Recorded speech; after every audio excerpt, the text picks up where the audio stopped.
from the high desert in the great American Southwest. I bid you all good evening, good morning, good afternoon, wherever you may be in the world's prolific time zones. This show covers every single one of them, called Coast to Coast AM. I'm Art Bell, and it's an honor to be here with you for the weekend and giving you a little preview of what's ahead in the weekend. Tonight, Russell Targ, a remote viewer, in fact, also a physicist, and it's going to be we're going to have a lot of fun with that. And also open lines this hour, and more importantly, open lines all night tomorrow night. We're just going to throw it open and see what happens. Somebody sent me this again. I had read this a couple of weeks ago, and it does seem to fit oh so well. Life is not a journey to the grave with the intention of arriving safely in a pretty and well-preserved body, but rather a skid. It's a skid-in broadside, thoroughly used up, totally worn out, loudly proclaiming, "Wow, what a ride!" I love that. I really do. All right, on the webcam earlier, just prior to airtime, I noticed they started putting my webcam up in the afternoon, so I had a really cute cat photograph up there. But now, just moments before I came on the air, I trudged out to the end. I've been telling you about this antenna structure of mine for weeks on end, probably, right? So I trudged out to the end of the antenna. It's about 5 acres in total. And I took a photograph. Those white steel poles or towers that you see there are 75 feet tall each. And that's on my webcam right now. It's one of the better photographs I've ever been able to take of it on the ground or from the ground. We still haven't taken that helicopter ride, which is coming up when we're going to measure some of the effects of this monster. But I thought this would give you a pretty good idea of what it looked like from the ground. It's really one of the better ground shots. So that's on my webcam right now. When you go to the coasttocoastam.com website, you'll notice Art's webcam listed on the left there. Just click on that. Now, the next item before we plunge into the news of the day. Earlier today, a ham friend of mine, an amateur radio friend, sent me a link to truly one of the most incredible things I've ever seen. And I hope that we don't blow up her website. But there's a young Russian gal named Elena who is a motorcyclist. My, what a motorcycle she has. Her dad worked in, I guess on the Chernobyl, the whole thing, the whole power plant. And this incredible woman, some of you may have seen this, takes high-speed rides and occasionally stops in the dead zones surrounding Chernobyl. And I think every human being on the planet, every single one of you should be looking at this. It's a series of perhaps as many as 30 or 40, I might add, high-resolution photographs of Chernobyl and the towns surrounding Chernobyl. And, it will be 900 years, as you will read, before human beings can inhabit even the outskirts of that area, and maybe 58,000 years before it ever gets back to normal. 58,000 years! Or was it 85? I don't know. Way more years than any of us have. This you must go and see. So please do. I'd actually like to have your comments on it. And, we're going to have open lines tomorrow night. And as I looked at this, it's poignant. It may bring tears to your eyes. I thought, well, this happened to the Russians, to the communists. And it was so horrific, so horrible, that for those Russians that saw it, it may well have had at least something to do with the change in national attitude about everything nuclear. I mean, it's that strong. It's that compelling. So if you go to the coasttocoastam.com website, right there, boldly in the front is the link that I sent thanks to my friends, to Lex Lonehood, and he put it up for me. Let's hope we don't crash her site, and if we do, try it in a couple of days. It's called Riding Through Chernobyl. You've never seen anything like it in your whole life. I guarantee it. So cruise on up there, and let's test her, see how broadband she is. I'd love to get her on the program. We're hoping to get some sort of connection. Her English is broken, but, as you read through the captions on the photographs, it sort of adds to the surreal feel of the whole thing as you take this chilling, mind-boggling tour. In a moment, we'll dip into the real news of the world.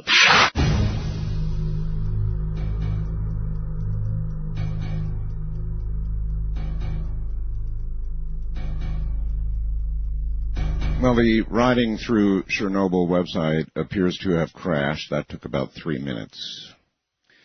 Be patient and continue to try the link as time progresses. This is worth doing. And Lex, if you're listening, just leave it up if you would, please. Hopefully, her website will recover. All right, looking around the world right now, rebel rockets slammed into a government building in the northern city of Mosul on Saturday, killing 2 civilians, wounding 14 others. An explosion rocked central Baghdad in a roadside bomb attack on a convoy, wounding 5 Iraqis. The Mosul attack brought to 21 the number of people killed in 2 days of explosions and shootings across Iraq. And I wonder out loud now how we're going to get out of Iraq, whether we ever will get out of Iraq, and whether we're just going to be a standing target. It works both ways, and I'm trying to think this through, what's happened in Iraq. I was not exactly for the entire war, as you know, prior to its occurrence, but it's happened now. And so, a really good question is, what do we do now? We're there and we're sitting targets on the one hand. On the other hand, so are the terrorists. Every terrorist organization able to get anybody into Iraq to try and kill Americans or cooperating Iraqis is doing that. And so they're sitting targets. So in a way, we've got a place where we can get them. But of course, they are getting us. So I don't know. What's the exit strategy? Was there ever one? I believe our president said we will not remain a day longer than necessary, and I'm wondering how long it will be necessary. John Kerry said Saturday the White House is committing character assassination with its treatment of former counterterror chief Richard Clarke in order to avoid responding to questions about national security. Kerry also said that Condoleezza Rice, President Bush's national security advisor, ought to testify in public before that commission investigating the September 11th terror attacks. All kinds of things right now running around the Internet about people who reportedly had foreknowledge about what was going to happen September 11th. I guess the hearings will find out, maybe. NASA has apparently set a record by this plane it sent up earlier Saturday. This plane that for 11 seconds accelerated within the atmosphere to 5,000 miles per hour before plunging into the Pacific about 400 miles off the California coast. 5,000 miles an hour. I wonder where we got the technology that allowed that. Ever wonder who would represent Saddam Hussein in a trial? Well, it's going to be a French lawyer. Not a great surprise there. Known for defending terrorists, and, in fact, a Nazi leader at that. This French lawyer said Saturday he will defend Saddam Hussein. Apparently got a plea from Saddam's family that he be defended, and so this French lawyer will take it on the job. I just caught this before airtime, and it's pretty interesting. New Orleans, it's a groundbreaking court decision that legal experts say will affect everyone. Police officers in Louisiana, it seems, no longer need a search warrant or an arrest warrant to conduct a brief search of your home or your business. Leaders in law enforcement say, why, it'll provide safety to officers, but others argue it's a privilege that could be abused. The decision was made by the New Orleans-based Fifth Circuit Court of Appeals. Two dissenting judges called it, quoting here, the road to hell, end quote. The ruling stems from a lawsuit filed in Denham Springs in 2000. New Orleans Police Department spokesman Captain Marlon DeFilo, I believe it is, said the new power is going to go into effect immediately and will not, he says, be abused. Well, here's one you ought to pay attention to. The first known hurricane to form in the South Atlantic churned off the coast of Brazil. It's going to hit Brazil. Churned off the coast of Brazil as puzzled forecasters wondered just how the storm came to be and whether it might hit land. No hurricane has been spotted in the South Atlantic since satellites began tracking all of this back in the 1960s. It's never happened, folks. You see, hurricanes don't form there. Hurricanes form on or off the African continent and drift toward us in the West. But here it is. Winds of 74 to 95 miles an hour. At 11:30 p.m. Eastern on Friday, the hurricane was centered around 345 miles east of the coast of Brazil. The storm moving southwest parallel to the coast, unclear whether it would strike land, because computer tracking models are simply not designed to handle storms that form in the South Atlantic, because that doesn't happen. It just doesn't happen. Forecasters are scratching their head trying to figure out, well, now, how could this storm have formed? The hurricane season in the North Atlantic runs from roughly June 1st through November 30th. So they don't know why the storm is there. They don't know why it formed. Not a clue. Why? Well, it's because we're in the middle of the change. Now, it has begun. Our climate change has begun. And this is but one more sign of that. So while I was surprised, I wasn't that surprised. Jan Berry, a member of the duo Jan and Dean that had the 60s surf music, things like Dead Man's Curve, Little Old Lady from Pasadena, dead today at 62 years of age. He had a seizure and stopped breathing Friday at his home. He was pronounced dead that evening at a hospital. He had been in poor health, of course, from the lingering effects of brain damage that he had from a 1966 car crash. Also co-wrote the lyrics for Surf City, Dead Man's Curve. Remember him, Jan Berry, dead at 62. A strong signal of, this is really interesting, a strong signal of life on Mars has now been detected by scientists at the U.S. National Aeronautics and Space Administration, NASA, and the European Space Agency.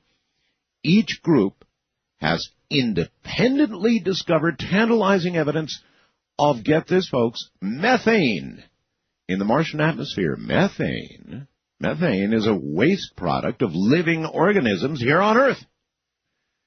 Could also be a byproduct of alien microbes living under the surface of the red planet. Where have we heard about life under the surface of the red planet? The detection of methane has been the holy grail of scientists studying the Martian atmosphere, as its presence could indeed provide unequivocal proof that there is life beyond Earth. That's one theory.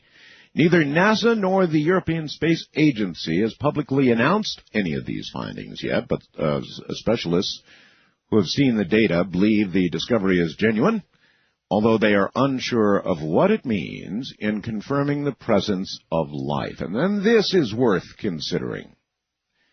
Scientists speculate, this comes from Whitley Strieber's Unknown Country, scientists speculate that bacteria may spread through the universe on asteroids and that life on Earth, well, may have come from Mars.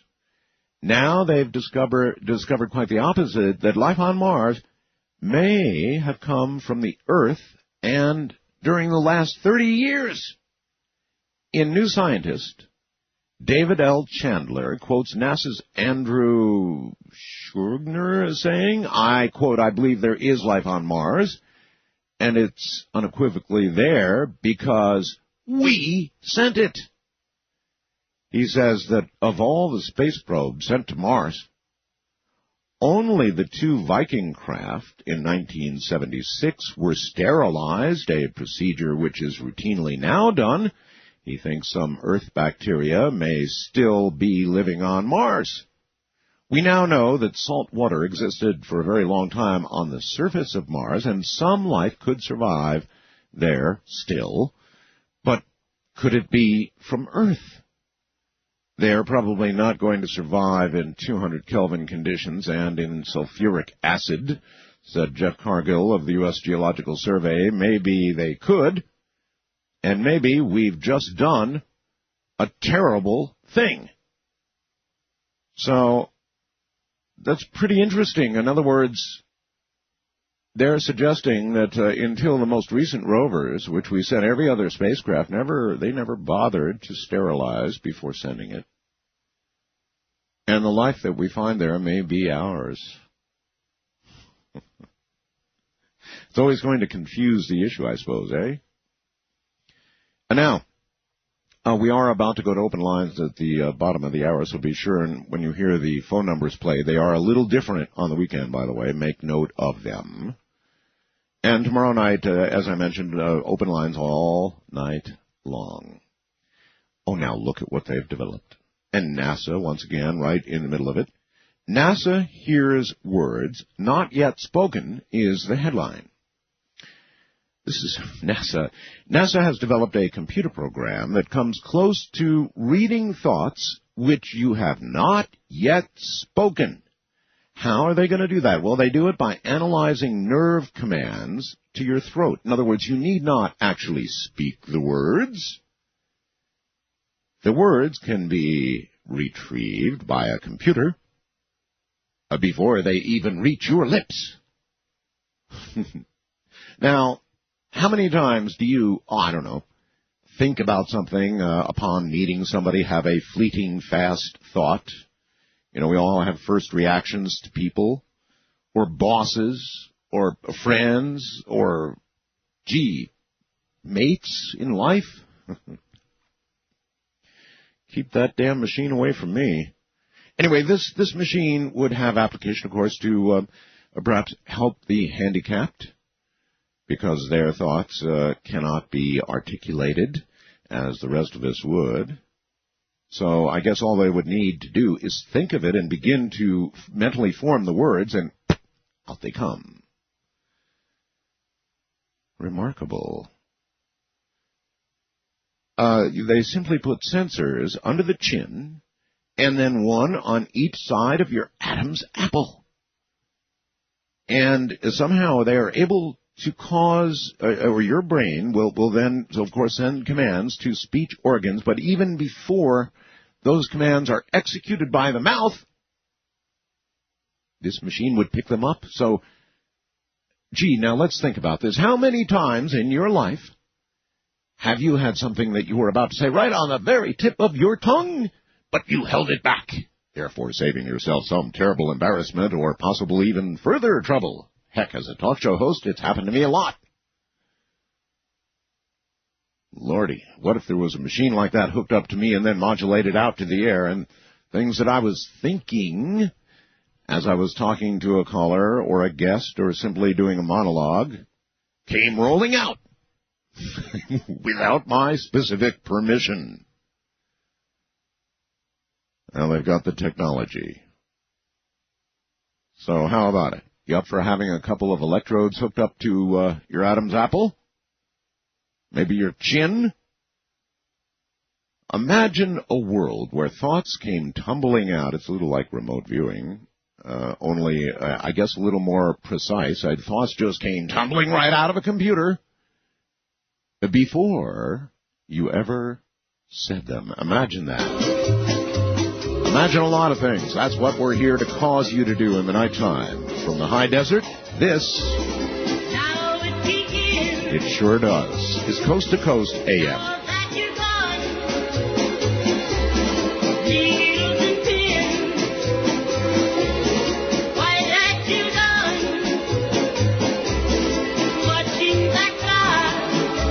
Sign up for Streamlink at www.coasttocoastam.com. And you can hear tonight's show over and over and over. And watching you burn. Now it begins. Day after day. This is my life.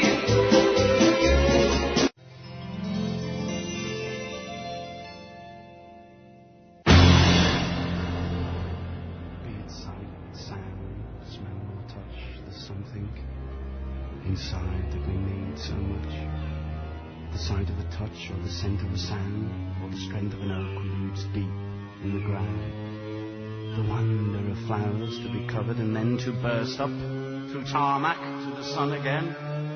Or to fly to the sun without burning a wing. To lie in a meadow and hear the grass sing. To have all these things in our memories hoard and to use them to help us.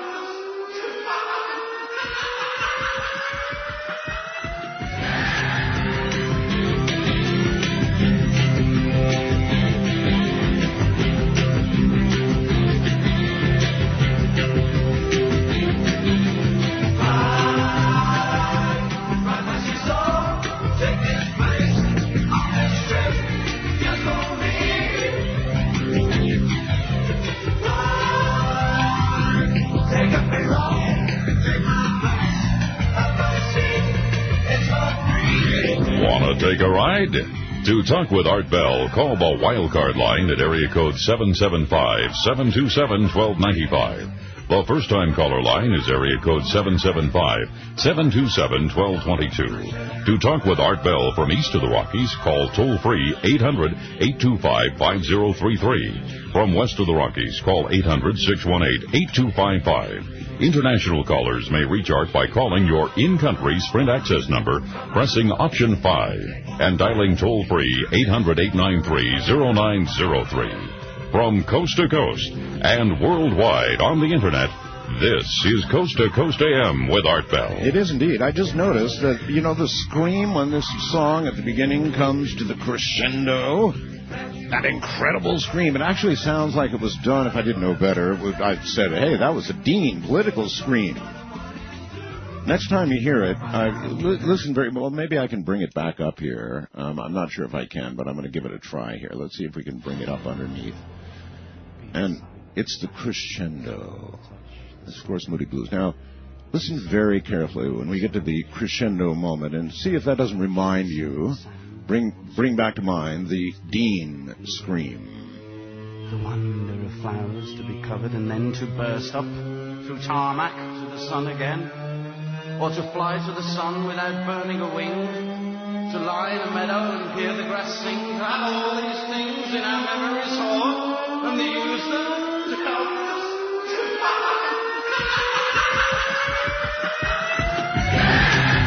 There you have it. Tell me, was that it or what?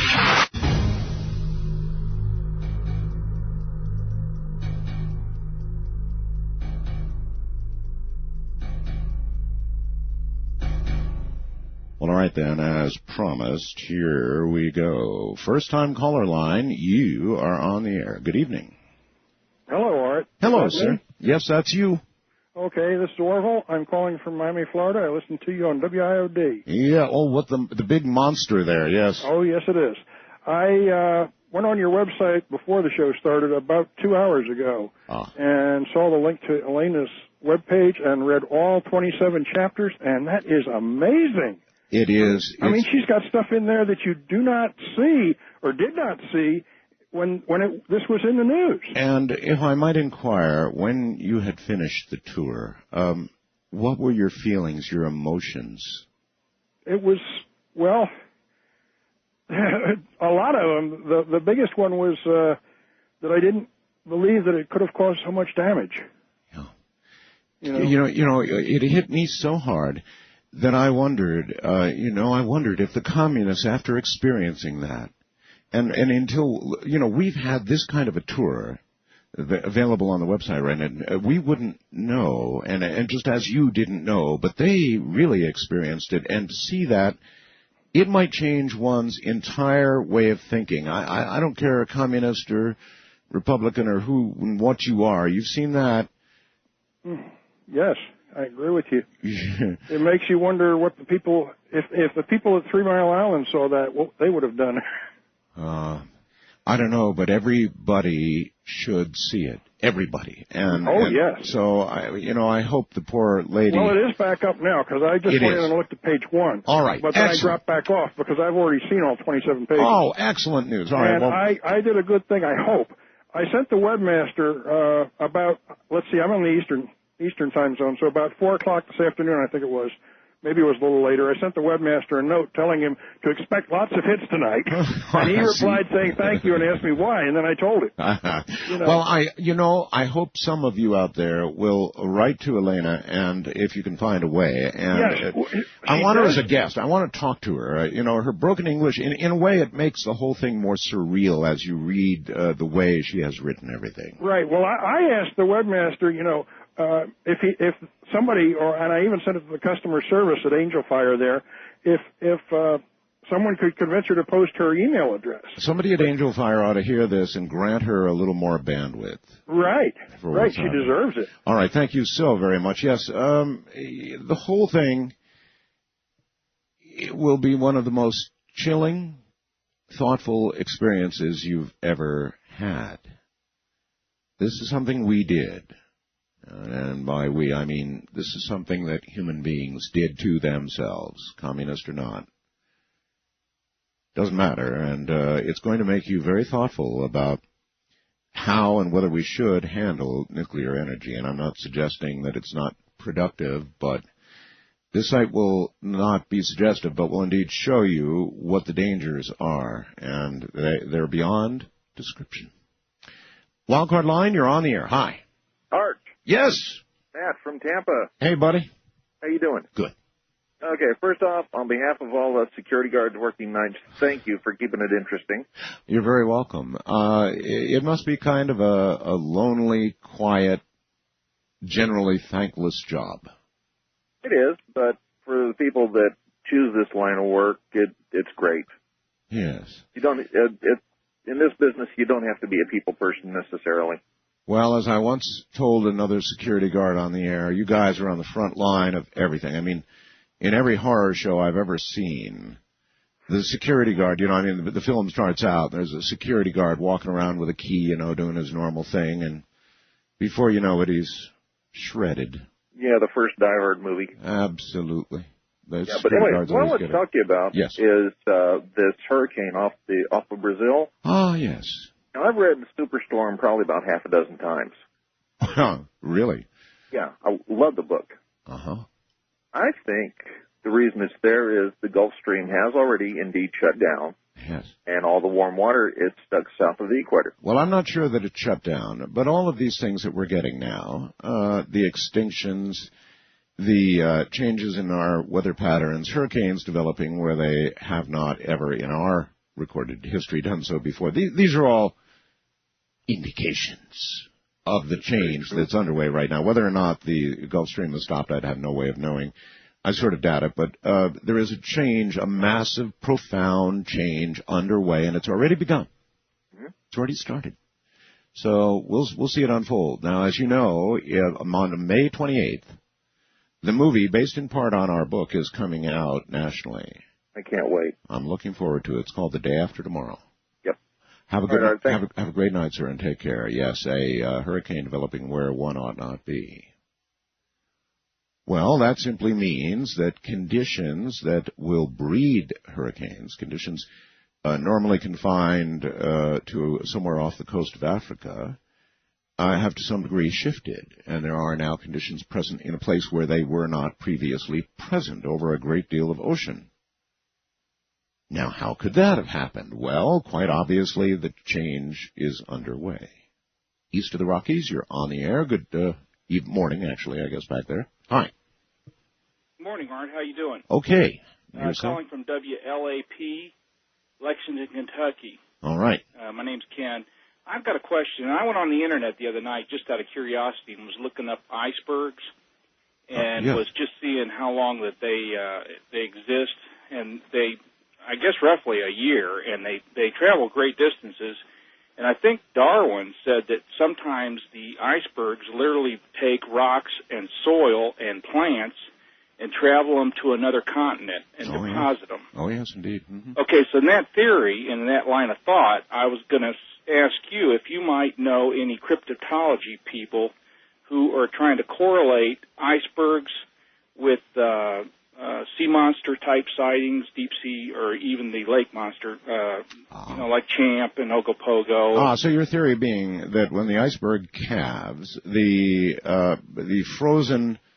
instantly frozen monster comes with it, and then, of course, he unfreezes. Right, just like a frog in the wintertime. You know how they freeze up in a pond, and then come spring, they thaw out, and they're okay. I'm not aware of any sightings that we could correlate with the calving icebergs, or even ones that have been sailing along for a while. But it's an interesting theory, and one the previous caller, the security guard, might well bear in mind as he makes his rounds this evening. West of the Rockies, you're on the air. Hello. Hello. Hello. On the nuclear thing, before we get to my subject. Yes. I worked with nuclear weapons in the Air Force, took them apart, and it's, in my opinion, only a matter of time before one of those things goes off, as a weapon. Yeah, it must have been an interesting job to have, assembling or disassembling nuclear devices. Indeed. We targeted and lined them for, on top of the missiles and carried them back and forth. As children, 21 years old, 30 years ago. Yes. Yeah. 40 years ago. A long time ago, Art. Well, you've got to really get to this website if you have the opportunity. I will. I will do that tomorrow. Okay. And I wanted to talk about the origin of life in mud puddles. The theory holds that 5 billion years ago, 10 billion years ago, life started up in some mud puddle. And the question that I ask is, well, if it could do it then and there, or if it did it in a thermal event somewhere, why doesn't it do it again? It's had 5 billion years to start up right here on Earth, a separate time, but according to, the theory of evolution, we're all interrelated to this original life form. But if the theory of evolution and origins were correct, you'd think in that intervening period... That it would, yes. I get your drift. A lot of mornings I feel like I crawled out of a mud puddle. However, what he suggests is indeed an interesting thing to ponder. If a life formed in a mud puddle, or even for that matter, the ocean, then should we not be able to detect this continuing evolutionary process, which some would suggest is very common as lightning strikes these various bodies of water and so forth and so on? There should be new life emerging. Well, maybe there is, and we simply don't detect it in the riot of life that already exists here. I don't know, but it's an interesting thing to ponder. You're on the air, Coast to Coast AM. Where are you calling from, please? Oh, hi, Art. Is it me? Yes, it is. Oh, I'm calling from the Big 550 in St. Louis. KTRS. KTRS. Yes, ma'am. Hi. I wanted to ask a couple of questions. First of all, I understand the Bush administration had authorized licensing to nuclear plants for operation that were substandard and dangerous. That I'm not aware of. However, one never knows. But I thought that our Nuclear Regulatory Commission had rather stringent regulations, and I don't know. I had heard something about that a couple of years ago, and also this phenomenon with the dolphins and the whales beaching themselves. Yes. Down in Florida and on the East Coast? Yes. I read, I did a report, this was in college. There's some kind of testing, sonar testing going on off the coast of Puerto Rico, and they were suing the administration of the Navy. Yeah, the Navy has been actually sued over this number of times, also in some sonic testing they were doing off the coast of Hawaii. So this is not new. A lot of people have complained about the possible damage to marine mammals by, with the testing they're doing. Well, what kind of testing is that? What are they trying to do exactly? Well, I guess a lot of it is new sonar-related stuff in various ways to either, find submarines and that sort of thing. It's ongoing. And I suppose, their argument certainly would be that it's necessary for national security that we do this sort of thing, that we test these sorts of things out. And I understand the other side of it as well, the concern for the mammals. I was watching a very interesting... My God, I love the Discovery Channel. What a wonderful channel that is. I was watching a special on on the state of Florida, up in the Panhandle. They've got these natural springs, and divers were going down to a depth of about 300 feet and then diving for miles and miles and miles under these caves of incredibly fresh water. Now, just one little worrisome thing, though, that seems to be driving them ever so harder now. There's no farming in the area that could contribute toxins, and yet they're now measuring these toxins at just unprecedented levels in the water, and they have no idea where they could come from. And so they're trying to trace these underground tunnels. Divers risking their lives, going 300 feet down and then through tunnels from which there would be no escape should your equipment in any way at all malfunction. And they're trying to figure out how these toxins... normally the water in these tunnels would take millions and millions or tens of millions of years to get down there in the first place.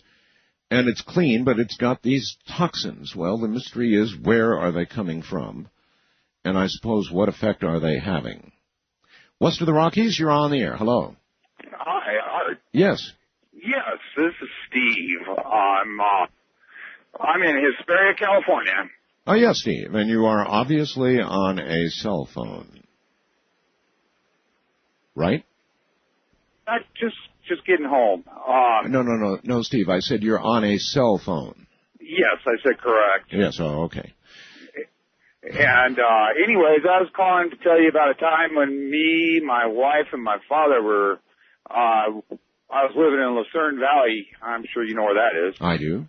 And we were up there. I lived up there pretty much to the top of one of the roads that go up towards the mountainsides. It's the San Bernardino Mountains there. Yes. And we were sitting out there on the front porch in the middle of July, as a matter of fact. And come across a couple of orbs glowing in the sky. Ah, orbs. And they were really bright, and they looked far away. What makes you call them orbs? They were round, glowing, kind of almost like a fireball, but not really like a fireball. It's just real bright. Yes, sir. Orange-colored. And what? I thought that was real interesting. I've been wanting to call you for years. I'm a long-time listener. Thank you very much. Well, you have now, and it does bring up the subject of orbs. Now, I don't know, a few months ago or so, I was kind of, I don't know. I think I was at the stage where I believed that these orb photographs were nothing more than lens reflections. They very much look like lens reflections, but then with a closer examination, while some of them surely are, many certainly are not lens reflections. And so an orb, I don't know. An orb could be anything in the world or out of this world. An orb could be a dimensional being represented by, that energy. An orb could be a human spirit, a soul. or, well, I just don't know. But what I do know is not all orbs are simple reflections of a lens, which at first glance most people, I think, would think they are. East of the Rockies, you're on the air. Hi. Hello. Hello. This is Bob. I would like to know whether a Suez-type canal, a sea-level canal across the Isthmus of Panama would attenuate the hurricanes in the South Atlantic. If, from memory, my charts on the currents that flow about that portion of the southern continent would provide a cooling mechanism for that continent itself. Gosh, Bob, I don't know. And being honest with you, I have no idea if it would attenuate. I just have no idea, Bob. It would provide a tremendous amount of labor for people in that part of the world and make them filthy rich with that type of canal where the tankers and the aircraft carriers could go through it. Well, I mean, we do have the Panama Canal. But it's restricted on what can get through there, and at the same time, a plowshare program would only have to carry it down to where robots or nuclear submarines could constantly scavenge in the material out into the ocean. Yeah, I'm not sure what the answer to that would be. In other words, if you actually build, of course, he's referring to the locks in the Panama Canal. If you were to actually build across land, an opportunity for the Atlantic to meet the Pacific and to join in at that point. I'm not saying it might not be a good idea, but it might not be a good idea. There's something about man tampering about with the natural course of things that seems to have, more times than not, unintended consequences. I love that phrase. Don't you? Unintended consequences. Man does a lot of things that result in unintended consequences. But on the other hand, Bob, maybe it's a really good idea. From the high desert, this is Coast to Coast AM.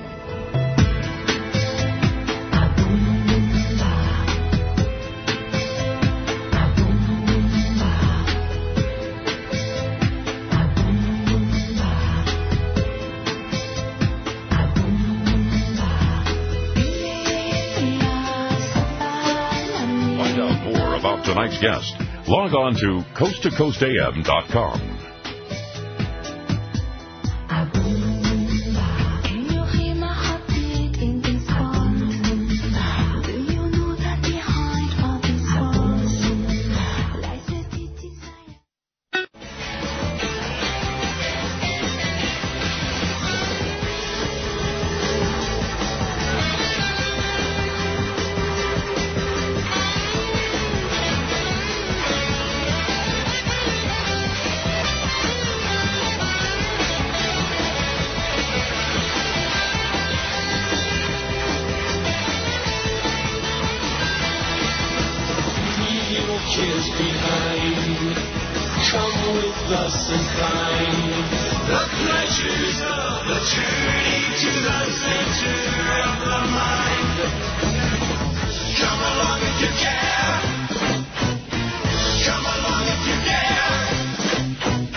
Talk with Art Bell.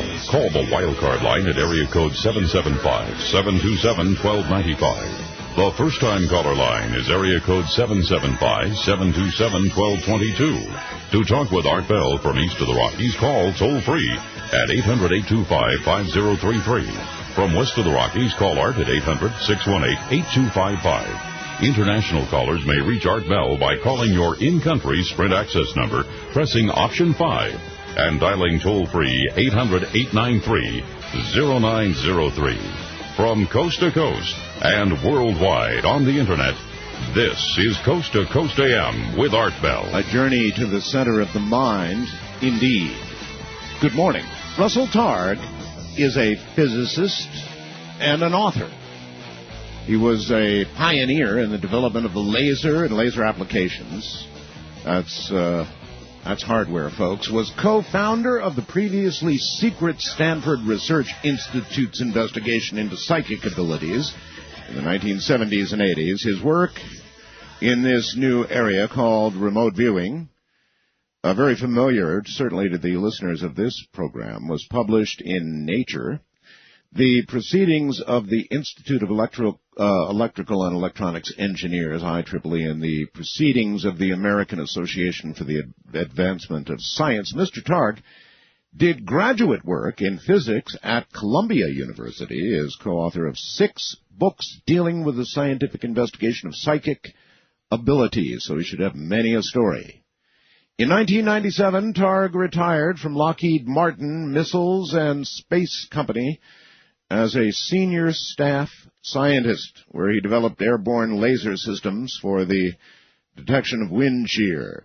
He now pursues ESP research in Palo Alto, California, and will be here in a moment.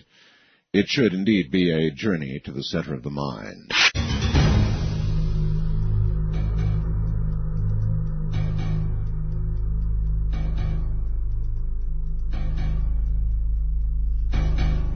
Well, all right, ladies and gentlemen, meet Russell Targ. Russell, welcome back to the program. Good evening. I'm very happy to be with you and hear your nice, smooth radio voice come through my telephone. Thank you. It's always a pleasure to have you here, and always necessary, even though this is a very mature audience, and many of them are certainly familiar with remote viewing and remote viewers, it's necessary always to at least provide a nugget of 101. What is remote viewing, why it was supported by, well, it says here NASA. I didn't know they had anything to do with it. CIA, Defense Intelligence Agency, and such. Why it was supported, why it isn't supported now, and I guess first, what is it? Well, remote viewing is an ability that we all have, the psychic ability, that we all have to describe and experience what's happening in a distant place or even in a future time. What we discovered at the Stanford Research Institute program is that we could assist people to quiet their mind, stop their mental chatter, and come into contact with what is actually occurring at distant places. And we help people learn to quiet their mind so that they could provide useful information for all those interesting government agencies that you just enumerated. So we provided information for the CIA and Defense Intelligence Agency, NASA, Army Intelligence, and over a period of more than 20 years, almost every part of the intelligence community supported the work that we were doing at SRI. Yes, well, those are very serious people, Russell, and other than an occasional hammer or toilet that they overspend on, they tend not to just, take off in directions like this and toss away money. And it went on, I understand, with the CIA for about 20 years. So there must have been something way back at the beginning when the program was originally conceived or justified that convinced some very powerful people that, oh my God, these people are on to something. In other words, some powerful demonstration to get taxpayer money rolling on this kind of program. Well, how did that happen? Do you know? Well, what you say is certainly correct. That is, in my work in lasers, for example, if we could get government support for 2 years, that was considered wonderful. Absolutely. But the idea that you can get government support for 23 years for a same ongoing program, that's a paranormal event all by itself. It is. Well, so what was the original genesis? In other words, somewhere there was a meeting, and it was demonstrated to somebody of great power, or perhaps the meeting was, Hal Puthoff and I were known as successful laser scientists. This would have never happened if Puthoff and I had just been psychologists walking in off the street. We'd have never gotten through the front door of the CIA. Yes. But by the time we appeared at the CIA, we had already done lots of complicated things for the federal government in the laser community. So we were able to escalate our way right up to the director of intelligence at the CIA. Who's well, I can see how that got you in the door. And you were saying the name again was John McMahon. John McMahon. A very courageous lawyer, intelligence operator, flown in the belly of C-130s. I worked for John McMahon as head of our program at the CIA, and then a decade later, he and I both left the program and both went to Lockheed. Mm-hmm. Of course, he went to Lockheed as the president of Lockheed, and I went as an engineer, but our friendship continued. But when Hal Puthoff and I walked into John McMahon's office at the CIA, he was prepared to give us a very few minutes. And we told him, as scientists, we had found that people could describe what's going on in distant places. And we told him about experiments we had done with Ingo Swann, who's a famous New York psychic, yes, and Pat Price, who was a psychic police commissioner who worked with us. And we had been describing different places in the San Francisco Bay Area where someone would go and hide, and then Pat or Ingo would describe very, very accurately what it looked like there. And you had documentation of this? Absolutely. We had the greatest oversight that any program at Stanford ever had, where we showed pictures of what it looked like at the distant hiding place, together with the description that the psychic gave us in the laboratory. McMahon said that if we're really doing that, then we're wasting our time describing swimming pools and churches in Palo Alto. Yes. Here's places that really need a description. Yes. So 2 weeks later, he sent a CIA physicist to Stanford Research Institute, mm-hmm, and that man gave us geographical coordinates, latitude and longitude, mm-hmm, of a place that the CIA really wanted a description of. I've never heard this, so this is how it happened. This was McMahon said, we have national security interests. We would really like to know some of the activities in the Soviet Union. Mm-hmm. So he sent us a CIA operative with geographical coordinates. Mm-hmm. So Pat Price, the police commissioner, and I went up to our little electrically shielded room, and Price, as he often would do, would polish his glasses and close his eyes and went on to describe his mental impressions that were triggered as I read off the geographical coordinates to him. We're sitting in this little metal-walled phone booth-like arrangement, mm-hmm, little 6x6 cubicle covered with electrical shielding.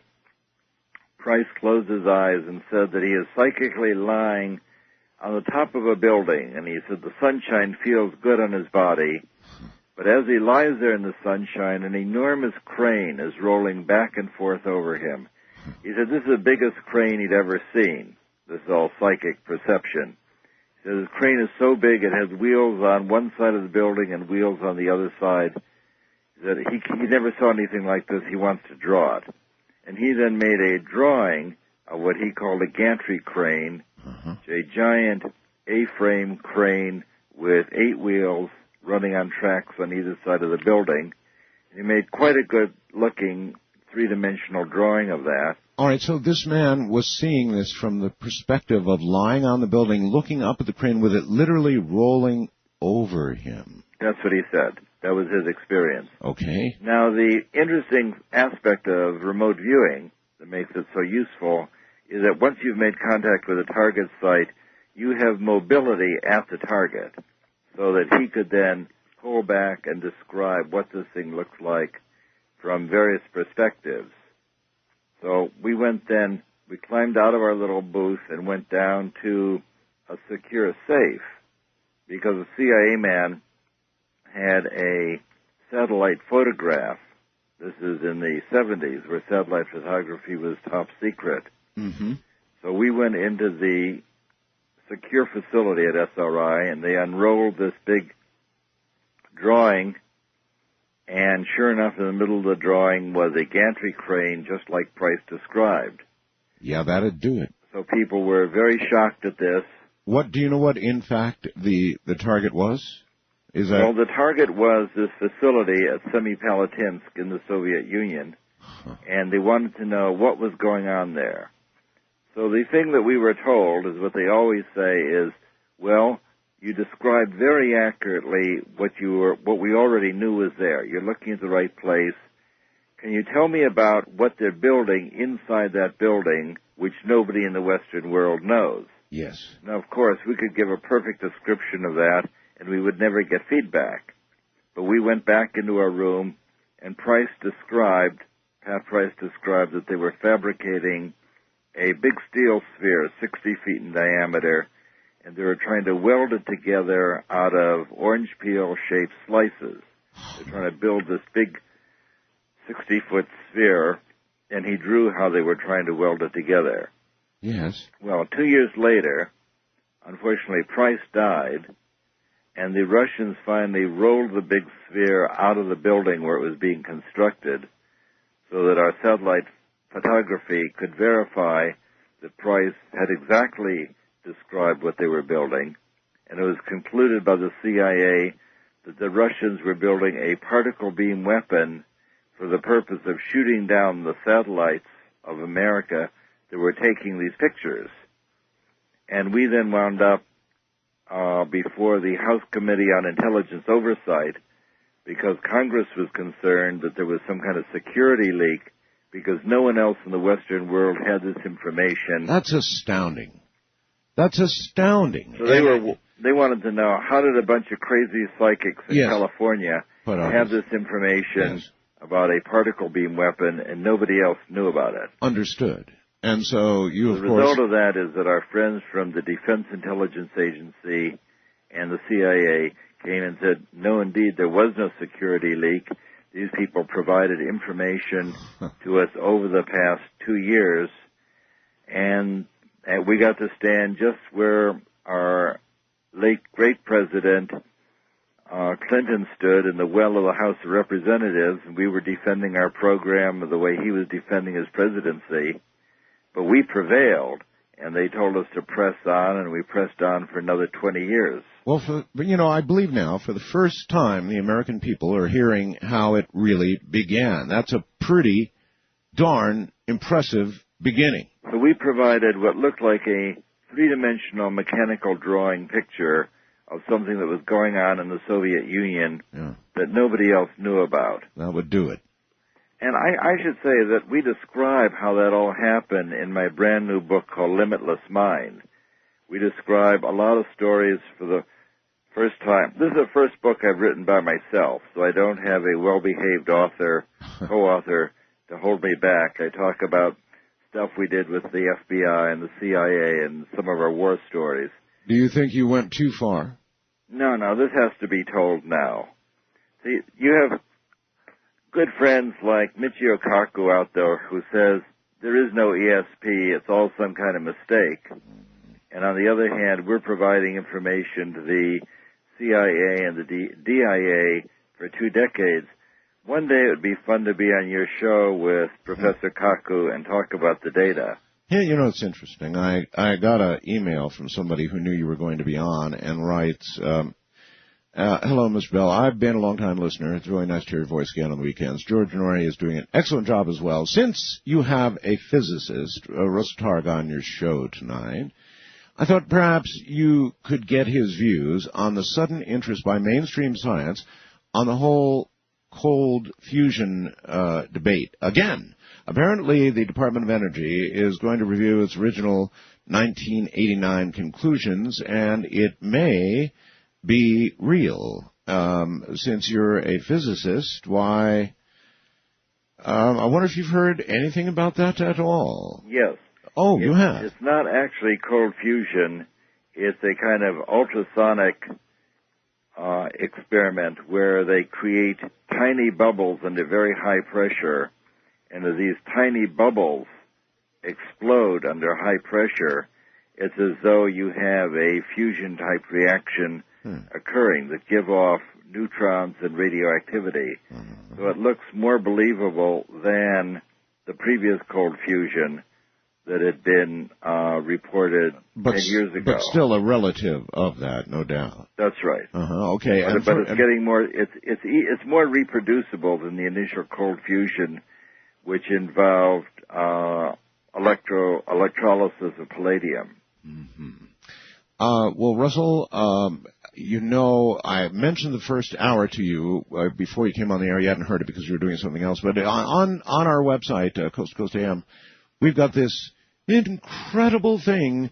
This gal, you may have seen this. Her name is Elena. She's a motorcycle rider, and she has ridden this motorcycle again and again right through the dead zones surrounding Chernobyl.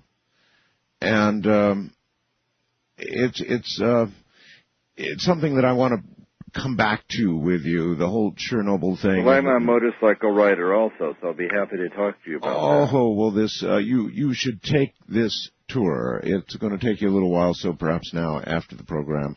At any rate, back to the Kaku connection for a second. Somebody else says, I noticed you've got Russell Tagan, who investigates remote viewing applications. I was wondering if, for example, a physicist like Dr. Kaku, well, suppose he also happened to be a remote viewer, would the physicist be able to use remote viewing to further scientific knowledge in the area of physics, your area?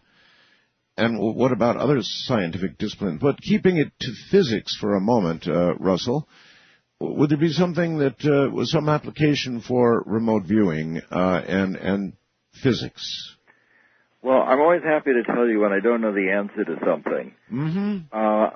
Certainly there are people like Nikolai Tesla who was able to quiet his mind and describe the operation of a alternating current electrical generator at a time when there was no such thing. He could just conceive that, turn it over in his mind, and the first one he built worked, and Westinghouse was in the AC electrical business, which is what allowed them to overtake Edison. So Tesla was a great visualizer. We don't know if he's a remote viewer. Now, a physicist is able to describe things that exist. So if you wanted me to describe some piece of laboratory apparatus in a distant place, I or some other physicist with remote viewing experience could describe that distant thing much better than a person who didn't know anything about physics. Yes. For example, I'm learning to do intuitive medical diagnosis that we can talk about later. And in order to do that, I watched 40 hours of anatomy and physiology videotapes so that if I scan somebody's body psychically, I'll be able to tell the difference between a gallbladder and a spleen. You would know what you're seeing. So that so that a physicist has a much better chance. Joe McMoneagle is very sophisticated about electronic hardware from his lifetime as an intelligence operative.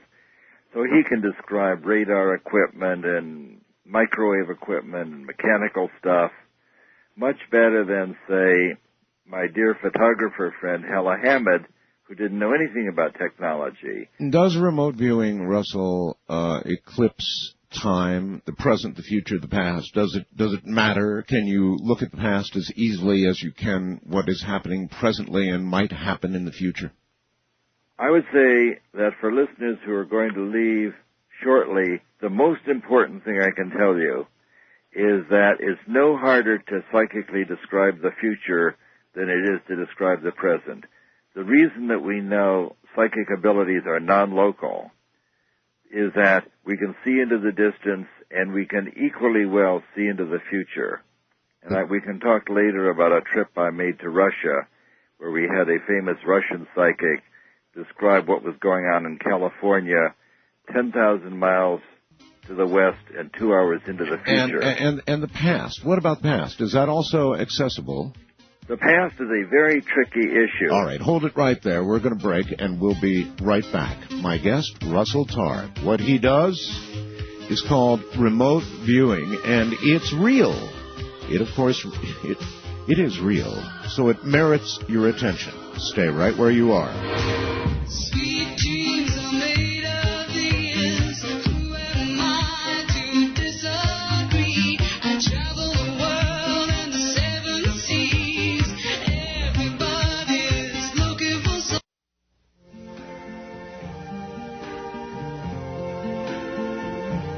I see trees of green,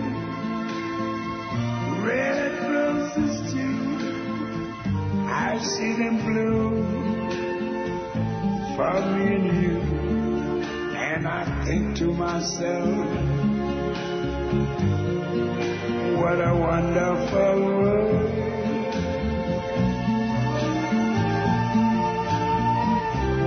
I see skies of blue and clouds of white, the bright blessed day, the dark sacred night, and I think to myself, what a wonderful world. To talk with Art Bell, call the Wildcard line at area code 775-727-1295. The first-time caller line is area code 775-727-1222. To talk with Art Bell from east of the Rockies, call toll-free at 800-825-5033. From west of the Rockies, call 800-618-8255. International callers may reach Art by calling your in-country Sprint access number, pressing option 5, and dialing toll-free 800-893-0903. I watch them grow, they'll learn much more than I never knew, and I think to myself, it is, isn't it? What a wonderful world. Good evening, everybody.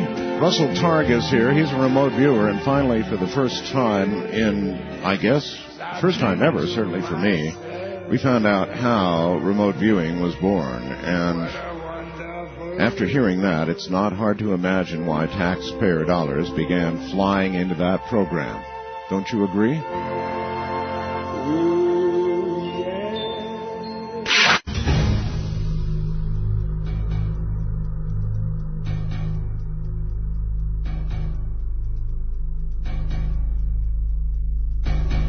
Once again, Russell Targ. Russell, I really would like to know, why is the past tricky? Well, if you can describe something in the past, which I believe you can, you then have to get feedback to know if it's correct.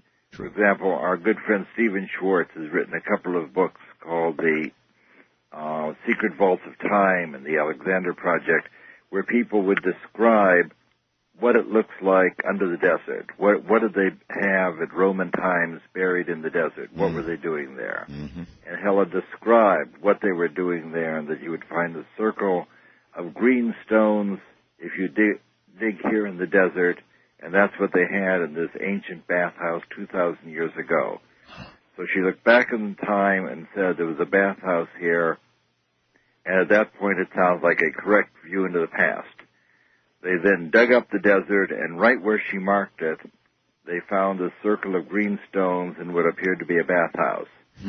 So, well, that looked like very good remote viewing into the past. But you could say that she was able to look instead into the future, and because I could have asked her the question, or Stephen Schwartz could have asked her the question, Hella, we're going to dig at this spot that you've identified. Yes. What does it look like after we dig this up? Can you look an hour or a week into the future? So the past is tricky then, because it's difficult to verify that indeed that is what you're looking at. Is that it? Exactly. It's hard to tell with any kind of look into the past that you're not actually precognitively describing what you will see at a later time in the future. Well, you mentioned the name Nikola Tesla, and that set me to wondering. Obviously, the man had an incredible mind, and he probably knew things that would aid us today, for example, in our quest for energy that's quickly running out. And I don't know. You tell me, is it possible to examine instead of a thing? Can you examine, for example, a person who once lived? That's it. You could try and make contact with him as a deceased person. Oh? That is, you're actually asking quite an interesting question. That is, could you go back in time and communicate with him at an earlier time? Well, I don't know if that's what I'm asking. Maybe I'm asking what you just said. Maybe I'm saying, can you communicate with spirits? So I'm not sure which I'm asking, and the same verification problem, I guess, applies here, doesn't it? Would you be talking to the Nikola Tesla who once was in time, in a past time, is now passed on, or would you be finding the continuing living spirit and intellect of Nikola Tesla wherever he is now? Well, I don't know. I'm pretty familiar with the research in this area, and I don't know of any experiments, maybe a listener will call in, I don't know of any experiments where a researcher tried to communicate with a person as that person was living at an earlier time. I just don't, I've never heard of that being done. That's a conceivable thing to try and do. Generally, they will say, well, this person is deceased, and there's been a lot of research in an effort to try and communicate with a person as a deceased entity. F.W. Myers, who was a great researcher at the turn of the century, had an idea that in order to communicate, in order to accurately determine whether or not a psychic medium was bringing you information from the deceased person rather than just manifesting some kind of super psychic ability, the deceased person would have to give fragmentary evidence, messages, to different mediums who weren't in touch with each other. And then if you had these fragmentary bits put together like a jigsaw puzzle, that would show that you really had a surviving spirit because you had all those little pieces, and ESP wouldn't do the trick. Myers then died in 1905 and posthumously carried out that experiment. So a scientist like myself is always very thrilled when somebody gets to think of an experiment while they're alive and then carry it on after they've died. And Myers was able, the posthumous Myers was able to send fragmentary information to several mediums. He sent them to Eleanor Piper in Boston, Lenore Piper in Boston, and to Mrs. Holland, who is the sister of Rudyard Kipling in India, and Mrs. Verrill in London. And this is turn of the century, so there's no fast radio communication. And these mediums who were not in communication with one another got fragmentary images from messages from Myers. They then sent these Myers communication to the Society of Psychical Research in London, where they were put together and assembled into meaningful messages of the type that Myers might send. But in a case where the pieces by themselves didn't make any sense, it's only when they were put together did they make sense. And these are called the cross-correspondence experiments. And as one of the strongest kinds of evidence that the spirit of a person who has died actually survives. This is not reincarnation. This is evidence of survival of a deceased spirit. And the correspondence cases are considered very strong evidence that some aspect of us actually survives after a bodily death.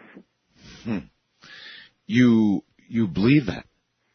I think the evidence for that is quite good. As you may know, my daughter Elizabeth died a couple of years ago. She was a psychiatrist doing research in distant mental influence, and many people have received messages from her of a type like the Myers case, where people who didn't know Elizabeth but might have known of her had the feeling that Elizabeth was giving them a message and then shaking them by the shoulder and tapping them on the head, which is quite an unusual thing to have happened, very idiosyncratic thing. But a number of people have had this unusual experience, people who didn't know one another. So it's very good evidence that Elizabeth is still communicating with people, and my co-author Jane Catra is collecting information from a number of people who have spoken to her about messages that they've gotten from my deceased daughter. And I describe a number of things that have happened concerning Elizabeth. In my new book, Limitless Mind, I describe an adventure we had sitting on the porch talking about Elizabeth as the lights in the house flashed on and off. There was no one in the house, and each time we would mention her, the lights would flash on and off again. So we had a number of surprising occurrences that suggest that she's still here making an effort to communicate?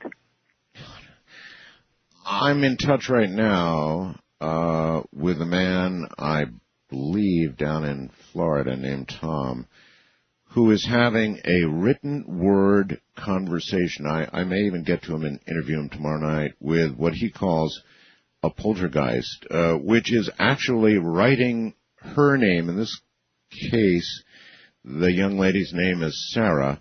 And this is a man, I believe, I may well have him on tomorrow night. He calls her a poltergeist, and who knows what she is, but her name is Sarah, and she is communicating with him in writing.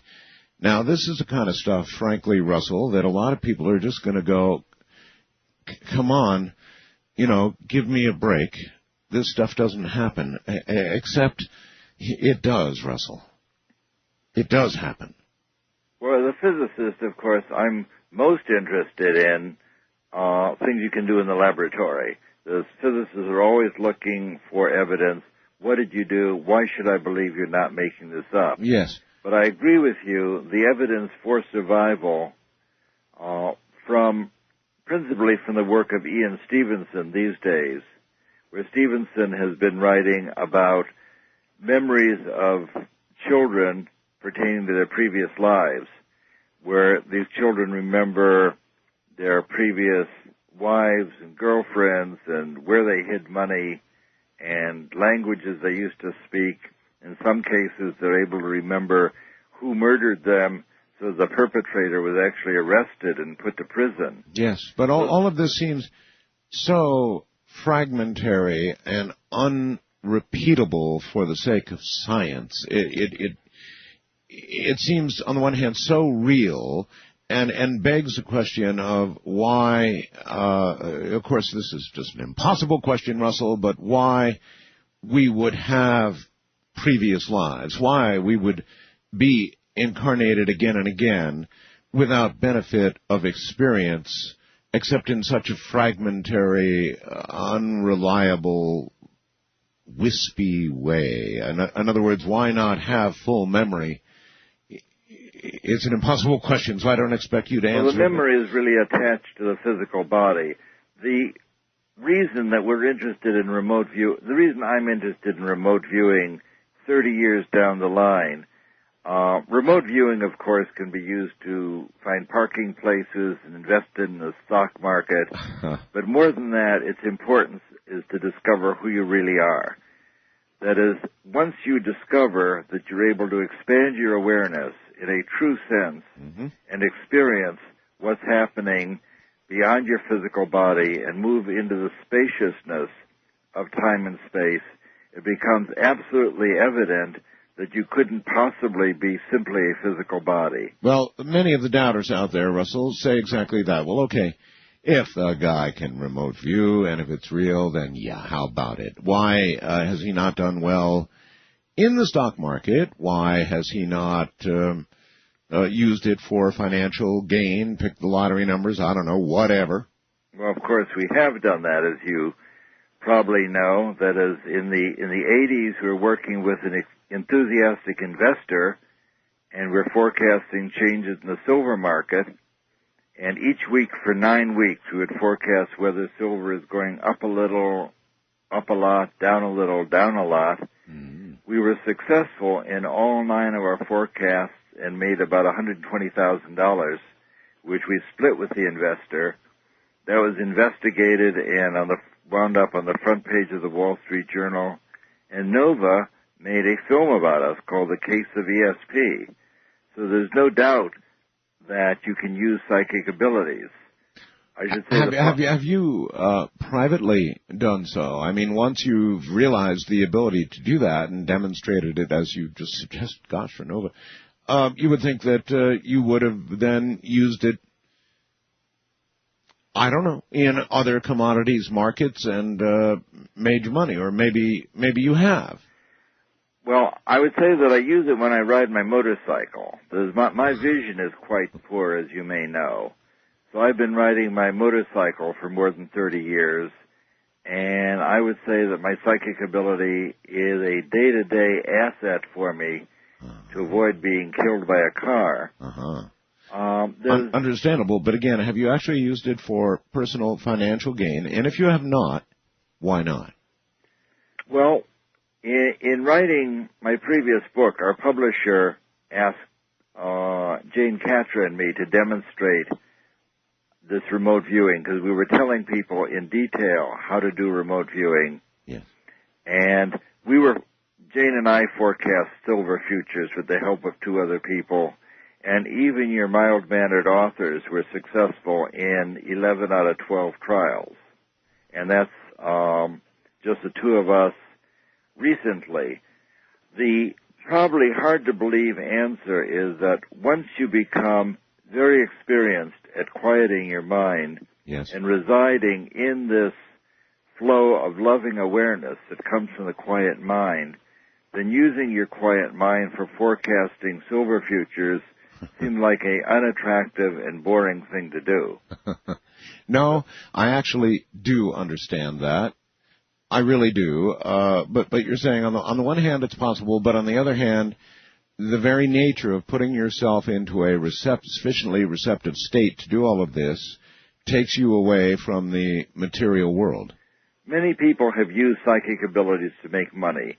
My colleague at SRI, Hal Puthoff, made several tens of thousands of dollars for a school. Stephen Schwartz at the Mobius program has made tens of thousands of dollars using remote viewing to forecast the stock market. Yes. So it is untrue that God won't let you use your ESP to make money. That is untrue. What generally happens is that when people learn to quiet their mind and be peaceful, they get in touch with their own loving core, and it becomes uninteresting, blasphemous in a certain sense. Not that you're going to be punished, but you can quiet your mind and experience the divine, feel the loving awareness, or make a forecast into the silver market, and silver becomes relatively uninteresting.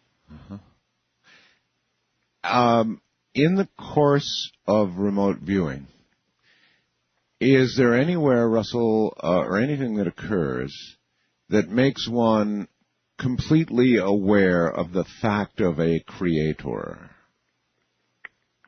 Now, I would say the fact of a creator is not part of either remote viewing or my personal ontology. I think that we can experience the divine as participating in the love that's in the universe and the love that allows us to experience oneness with the universe and peace with the universe and a feeling of spaciousness and what the Buddhists call timeless awareness. So you become in contact with a universe filled with consciousness. But to say that there is a person who is a creator does not come out of that. Okay. That's There's no separation. That we think it is not the case that there is a powerful God up there and a puny you down here, and you're struggling to get from down here to up there. That kind of dualistic approach creates suffering, and I think is an error. The divine that we want to communicate with is who we are. We are one with that divine, and that experience is available to anyone who learns to quiet his mind. So, other than the obvious applications for the government and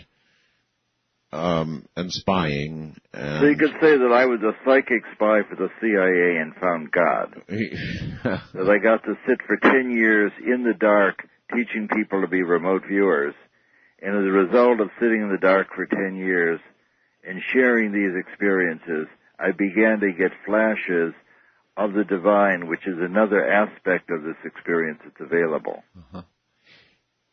Is it an absolute truth that as the government or CIA would task remote viewers with going to find, whatever, buildings, targets, defense facilities, that kind of thing, that simply getting themselves in this state of mind would tug them away from concentration on targets of that nature? Or was this the discipline involved in remote viewing for the CIA or military so strict that it kept somebody focused, and that did not occur?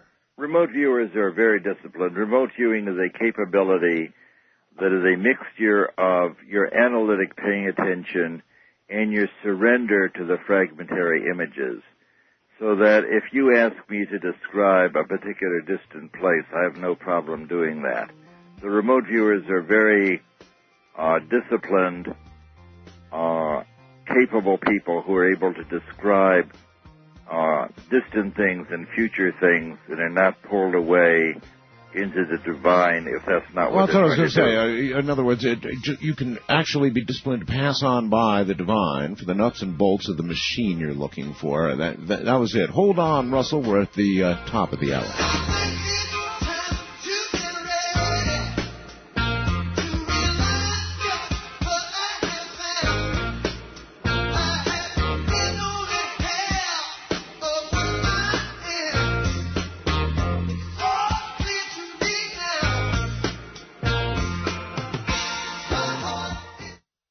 What do Mel Gibson and the...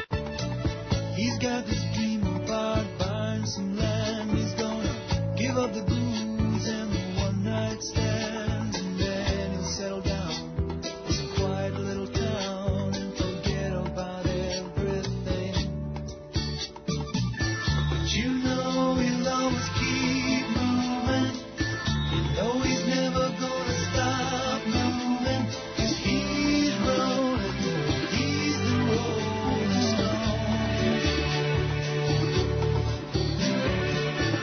When you wake up, it's a new morning. The sun is shining, it's a new morning. You're going home.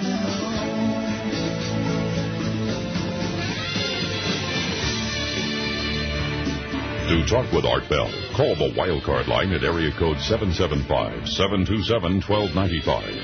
The first-time caller line is area code 775-727-1222. To talk with Art Bell from east of the Rockies, call toll-free at 800-825-5033. From west of the Rockies, call Art at 800-618-8255. International callers may reach Art Bell by calling your in-country Sprint access number, pressing option 5, and dialing toll-free 800-893-0903. From coast to coast and worldwide on the Internet, this is Coast to Coast AM with Art Bell. Good morning. My guest is Russell Targ. He's a remote viewer, has been for our government, a lot of three-letter type government agencies and that sort of thing. Remote viewing is real. It's absolutely real. The question is, what are we going to do with it? And there's another question that I've wondered about for a long time. It involves famous, rich, successful people who are faced every single day with decisions in their life. I've wondered about this for the longest time, and I'm going to ask about it in a moment. Listen, if you want to email me, I'm artbell@aol.com or artbell@mindspring.com. That's ARTBELL @mindspring.com.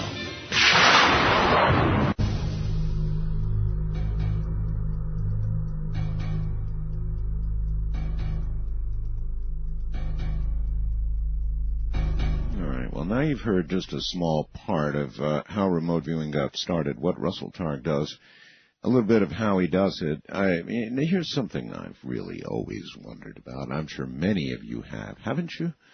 Rich people, people who have a lot of money, that made it themselves anyway, successful people in their endeavor, whether it be corporate or with the media or, famous people.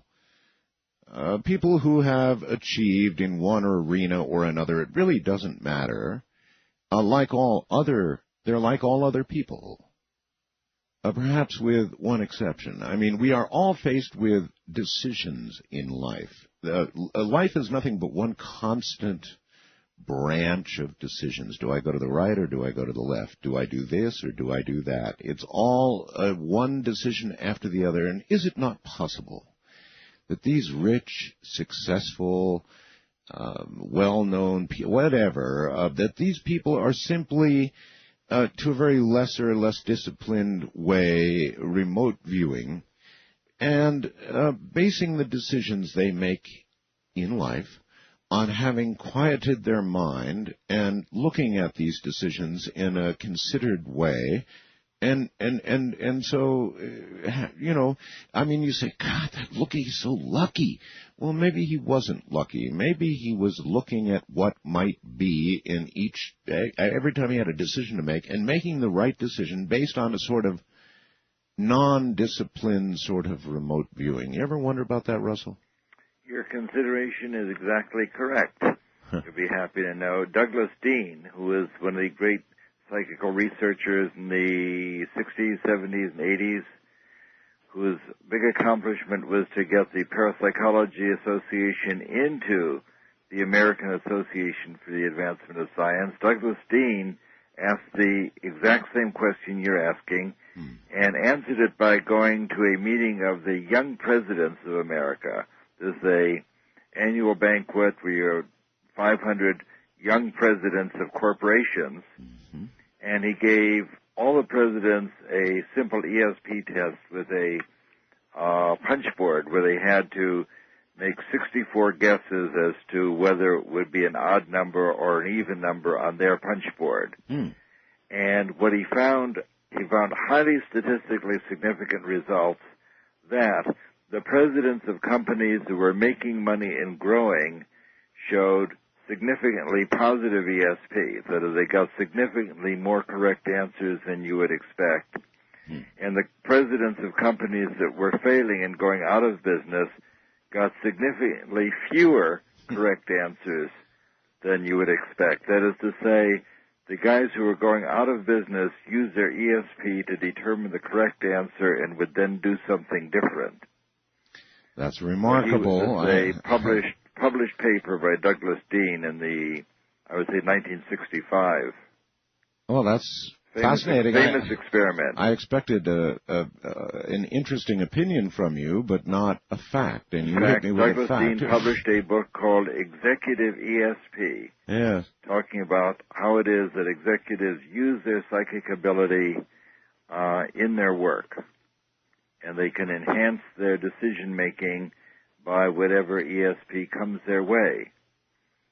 By the way, I'd like to give out my website because people are beginning to send me emails as I chat with you. My website is www.espresearch.com. And what is at www.? It is dot, right? Yes. ESPresearch.com. What is there is a number of the papers that I've published describing the data for psychic research and how it works. I have a description of my new book, Limitless Mind, where I talk about stories that I've never told before. Sometime tonight, we should talk about the search for Patricia Hearst that we were involved with. All right. Where we're helping the FBI look for the missing heiress. All right. But the website has a number of things about how remote viewing works and a way to communicate with me by email. Russell, is there, I mean, you look at these rich, successful, famous people, and you say, okay, fine, they're doing this en naturel. For the average person, they're probably sitting out there saying, well, is this a talent that I simply don't possess, or is it a talent that I can nurture and then use? Is it a talent that I can add to my repertoire of whatever now, or if I'm not blessed already, am I doomed to be one of the lessers? Well, the very good news is that remote viewing ability is something that people can, I was going to say they can learn. They already have the ability. So you don't have to, you have to practice it. You have to develop it and bring it out. Well, what then, Russell, do you think is the difference between the executive that is successful and is just simply using it and not realizing it, and the person who is not using it and obviously doesn't realize it?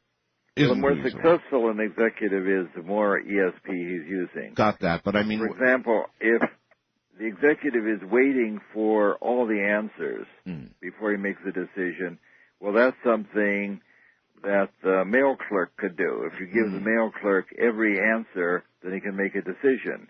It's the executive who needs the least information who will be the most successful. Well, I've got all that. What I guess I'm asking is, what's the difference between those who are unconsciously using this power or this ability and those who are not subconsciously using it or using it incorrectly? The ones who are not using it are overcome with what we would call conditioned awareness, which is a source of suffering in addition to a source of diminishing your ESP. When your awareness is conditioned, everything you experience is governed and colored by your previous training, your previous experiences, the meaning you assign to things, what you learned in Sunday school, the past betrayals, injuries that you've experienced, so that everything you look at is colored by all of your past experience. The remote viewer is able to quiet his or her mind and experience the essence of the thing without memory or imagination or naming it. Ingo Swann was the one who told us about the problems of what he called analytical overlay, where you must learn to quiet your mind and describe directly what you're experiencing without the coloration and the naming that you want to do.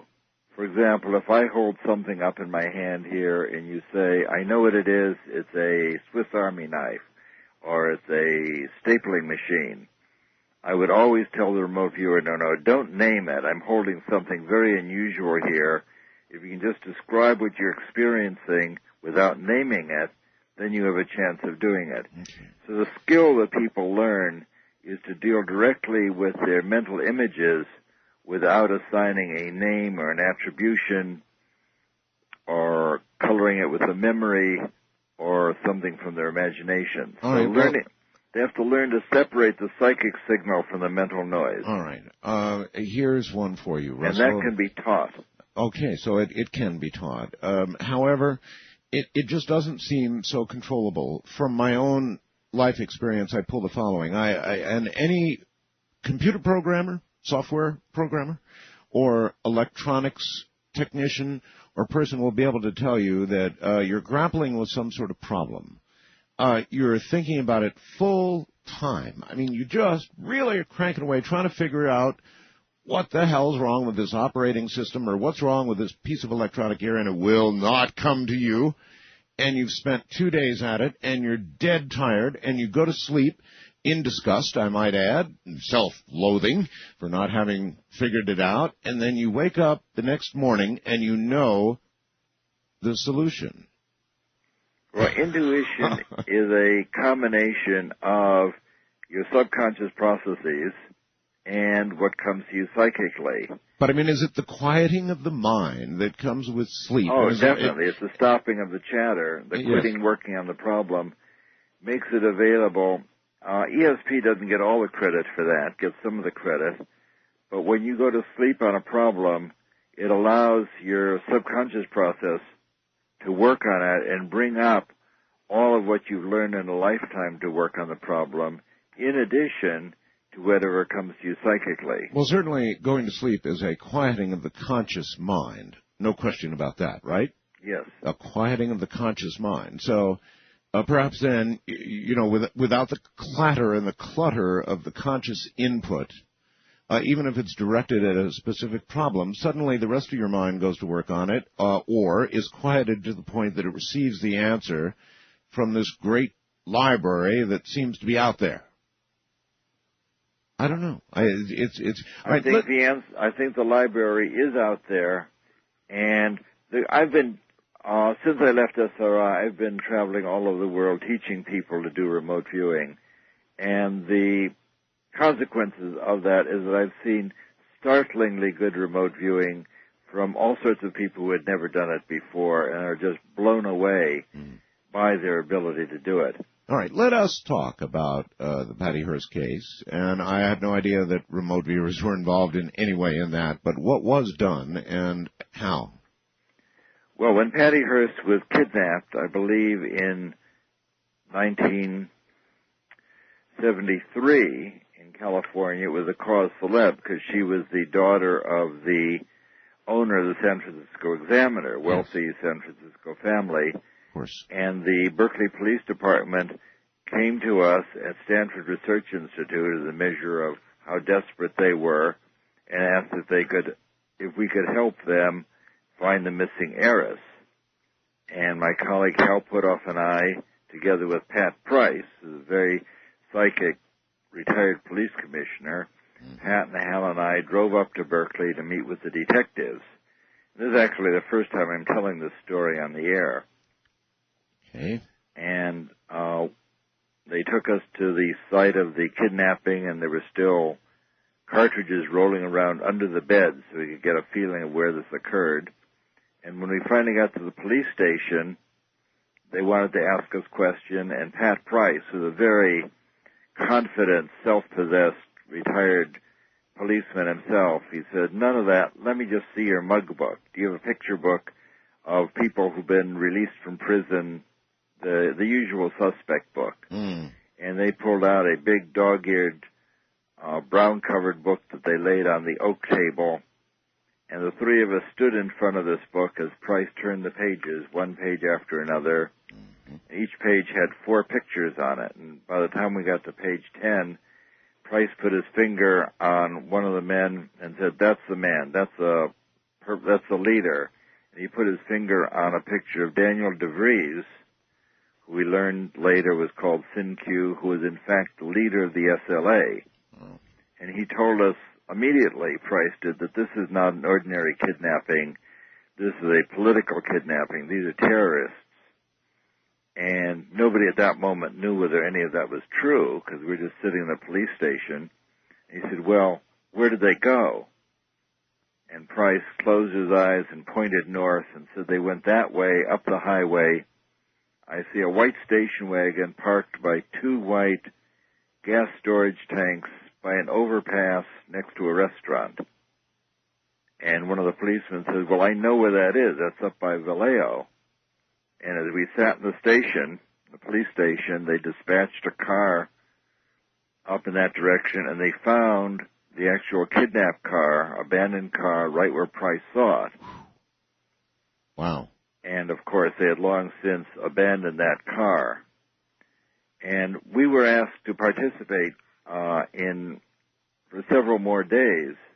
And the great tragedy is that the Berkeley Police Department and the Sheriff's Department and the FBI would not cooperate. We provide bits of information to each of these people, but they wouldn't share information. But after such a specific... But I should say, it's just like the 9/11 case, where the different law enforcement agencies wouldn't share information because they each wanted to have the prize of finding Patricia Hearst. If they had worked together, then they could have found her when she was still in San Francisco. So it was a tragedy that each of these people had their own little fiefdom and wouldn't share the information. That's our government. The following day, they had an idea that she was in the foothills of Santa Cruz. So I found myself in a police car with an officer driving up a hillside toward a little house, and he wanted to know if I knew how to handle firearms. And I said, "Yes, I own an automatic." He said, "Okay, take my service automatic here," not realizing he's driving with a legally blind researcher. So here's Mr. Magoo with an automatic in his hand, a policeman saying, "Cover my back as I break into the house." Now that might be a moment when you'd want to explain that part to him. So I thought maybe this is outside my job description. Yes. They didn't train me this in graduate school at Columbia. Yes. So he, of course, did not find them there, and I gave him back his automatic, and we went back to Berkeley. But that was a memorable moment in the search for Patty Hearst. Yes, I'll bet. But we did get a letter of commendation. I mean, once again, there are people who say, "Well, Targ's making it up. This never happened. We have a letter of commendation from the Berkeley Police Department thanking us for our contributions and the things that we did for them in this case, where we really provided the first indication to them what was going on. And Price, who is one of the greatest psychics we ever worked with, was able to put his finger on DeVries' picture and say, this is the man. So, real psychic ability, rare it is, right? I mean, it really is at the Price level or some others we could mention. It is that level of ability. Joe McMoneagle, who's still alive today, functions at that level. Yes. So I've heard, but it's fairly rare, is it not? How much of a gap between somebody at home right now who could train themselves to some level of remote viewing and the kind of people we're talking about now, how much of a gap is there between? It's like a musical ability. I was surprised a few years ago. I'd always wanted to learn to play the piano. And a few years ago, after leaving Lockheed, I took piano lessons for half a year, and at the end of a half a year, I could actually play a little Mozart on the piano, and that greatly pleased me. But I'm never going to get to Carnegie Hall, but I actually could get someplace. And remote viewing is like that. We can show most people how to quiet their mind and describe an object hidden in a box or a picture hidden in an envelope. How many Carnegie Hall quality remote viewers do you think are in America, Russell? That's very hard. I really don't know. I've probably, between the work that I've done and Ed May, who's another researcher, and well, we've probably come across 20 people. 20. In the course of our, but of course there are 100 million people that we didn't look at. Yes. So we've encountered 20 that you would put into that category.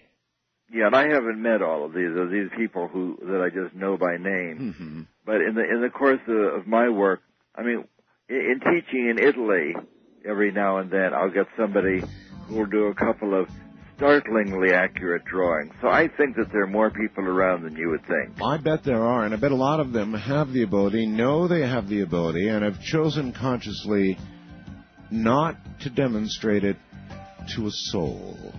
Russell, hold on. We're at the bottom of the hour. I mean, after all, if you knew how to do these things, have these insights, would you tell the world? Would you go on tour? Would you join the circus? Well, the circus of paranormal investigators? Maybe not. We'll be right back.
Talk with Art Bell. Call the Wildcard line at area code 775-727-1295. The first-time caller line is area code 775-727-1222. To talk with Art Bell from east of the Rockies, call toll-free at 800-825-5033. From west of the Rockies, call 800-618-8255. International callers may reach Art by calling your in-country Sprint access number, pressing option 5, and dialing toll-free 800-893-0903. From coast to coast and worldwide on the Internet, this is Coast to Coast AM with Art Bell. A very good evening, everybody. If you'll go out and observe the night sky in the early evening, about an hour after the sun goes down, next couple of weeks, you'll see the planets lined up with an increasingly large ball that looks like a bowling ball ready to mow them down. It is a fascinating alignment of planets, best seen about an hour after the sun goes down or so.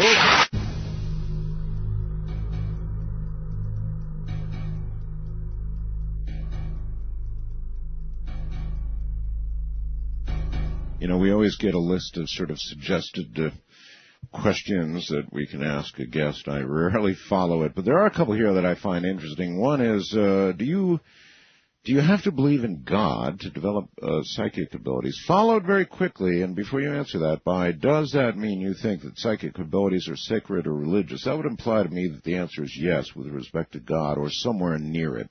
What's the deal, Russell? You don't have to believe anything to have psychic abilities. You have to be able to quiet your mind. I was just trying to recall, somebody had just sent me an email on that question. That is, can you do science without belief? The science without belief is empty. And what we are not talking about belief at all. We're talking about an experience. Mystics are always inviting you to have a experience of some kind. That's how you can tell whether a person is a mystic or trying to push a particular dogma. Well, the answer to that question is no, then. You don't have to believe in God to develop psychic abilities, right? No, you do not have to believe anything. See, the mystics, whether they're Gnostic Christians, Buddhists, Hindus, Kabbalistic Jews, Sufis, will all tell you the same thing. They will say, if you will sit down and quiet your mind, you will have the following type of experience. Try this practice, as the Buddhists do. They give you a practice and say, come back in 3 weeks. Let us know what you experience. It's like a laboratory experiment. Do this and tell me what you experience. You don't have to believe anything. What you will discover is that you have the opportunity to experience spaciousness and this kind of timeless awareness that the mystics have talked about for many thousands of years. It's not about belief, it's about experience. Well, then what would have justified the following question, which I presume you generated? Does that mean you think that psychic abilities are sacred or religious? I mean, it would imply a yes to that No, I don't think they're sacred or religious. I think psychic experiences are just experiences. They are a gateway to having religious experiences or mystic experiences or experiences of the transcendent. That is, by transcendent, I mean, once you learn to quiet your mind, whether it's for remote viewing or meditation or through music or with a transmitting teacher, once you learn to quiet your mind, your awareness will move into this transcendent region and you will begin to have these kind of spacious, timeless feelings where you discover that your awareness is not limited to your physical body. Now, I think that physical bodies are important, and the mystics tell us that physical bodies are hard to come by, so we should take good care of them, but it's not entirely who you are. Who you are is evidently this timeless awareness that is free to move through space and time. A physicist would say, you like to introduce me as a remote viewer. Actually, I'm a physicist investigating remote viewing and lasers and all kinds of things. But from a physicist's point of view, we live in a non-local world. And more each day, the evidence for this non-local connection becomes an increasingly exciting part of modern physics. The fact that we live in a non-local universe is not a controversial idea. If I were a young physicist at Columbia, I would be studying the nature of our non-local universe. What it means for a remote viewer is that we're able to expand our awareness without limit through space and time and describe what's there if that's what we want to do, or participate in this kind of unitive, loving, oceanic experience that occurs as you allow your awareness to merge with nature and become one with the divine. In what way, Russell, does remote viewing, do you believe, have a connection to OBE's out-of-body experiences? People certainly are able to have what they call out-of-body experiences. Is it similar? Well, remote viewing is part of a continuum that goes from remote viewing. When we were working at Stanford Research Institute, we didn't want anybody to have a bad experience, or scare them. So we kept it very simple and asked them to describe what they see on their mental television. Just quiet your mind and describe what you're experiencing. But we knew, and our experienced remote viewers would be able to go well beyond that from remote viewing to an out-of-body experience. And in the out-of-body experience, you can take with you as much of your emotionality or sensitivity or sexuality or whatever you're comfortable with to have quite a involving experience at the destination point of your out-of-body experience. Including a sexual experience, right? That's what it appears, yes. But we didn't want people to come back to our management or back to the government and say, I took part in this experiment at Stanford and they separated my awareness from my body and I've been disintegrated. I can't get my body and my consciousness back together. Give me some money. We're eager to not have. So we kept it simple. Well, but experienced remote viewers know that you can participate in a much more involving experience if you have the courage to do that. Well, there are a bunch of guys, Russell, that listen to me in the joint, because they don't have much better to do. They're there for years, if not their whole life. They would be particularly interested in this sexual aspect of remote viewing. Is it really actually connected to remote viewing or out of body or both? Is it all Jack London story called Star Rover, which he wrote when he was in prison, about how a person is able to, let's see, I don't know that that's true. He wrote a story about a man who was in prison. Jack London may not have been in prison when he wrote this, but he wrote a famous book, Star Rover, about a man who was in prison and learned to deal with the terrible conditions of being imprisoned by quieting his mind and just moving out of the jail cell. It was a very detailed, probably 1920 version of remote viewing about how you can have all kind of adventures, see different things, travel around the world, and have experiences, including sexual experiences, with a distant person. McKinley Cantor wrote a book also called Don't Touch Me. Would the distant person be aware of this invasion? She certainly would. McKinley Cantor, who wrote Andersonville, Pulitzer Prize-winning novel, I knew Cantor, and he wrote a book called Don't Touch Me right after his service in the Korean War. And he would, there was supposedly a novel, but he would psychically come and visit his wife who lived in L.A. and have sex with her on the astral plane, if you will. And she didn't like that because it would occur when she was driving on the freeway or all sorts of inappropriate times. And this book, his book Don't Touch Me, describes her problems and his experiences of having a repeated psychic sexual experiences with his wife during that whole period. Russell, I wonder if there's ever been a survey of people imprisoned, and gosh knows we've got well over 1 million in this country now in prisons. Certainly they would be among the more desperate to escape their current surroundings and reality in favor of something of this sort. And so you would think their minds would be more likely forced into trying something like this than certainly the average population for obvious reasons.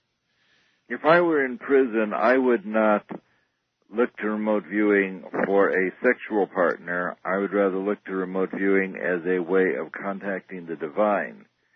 The teaching and the experience of remote viewers and people who have found a peaceful place to reside is that they can experience this flow of loving awareness within themselves, which is what they're actually looking for.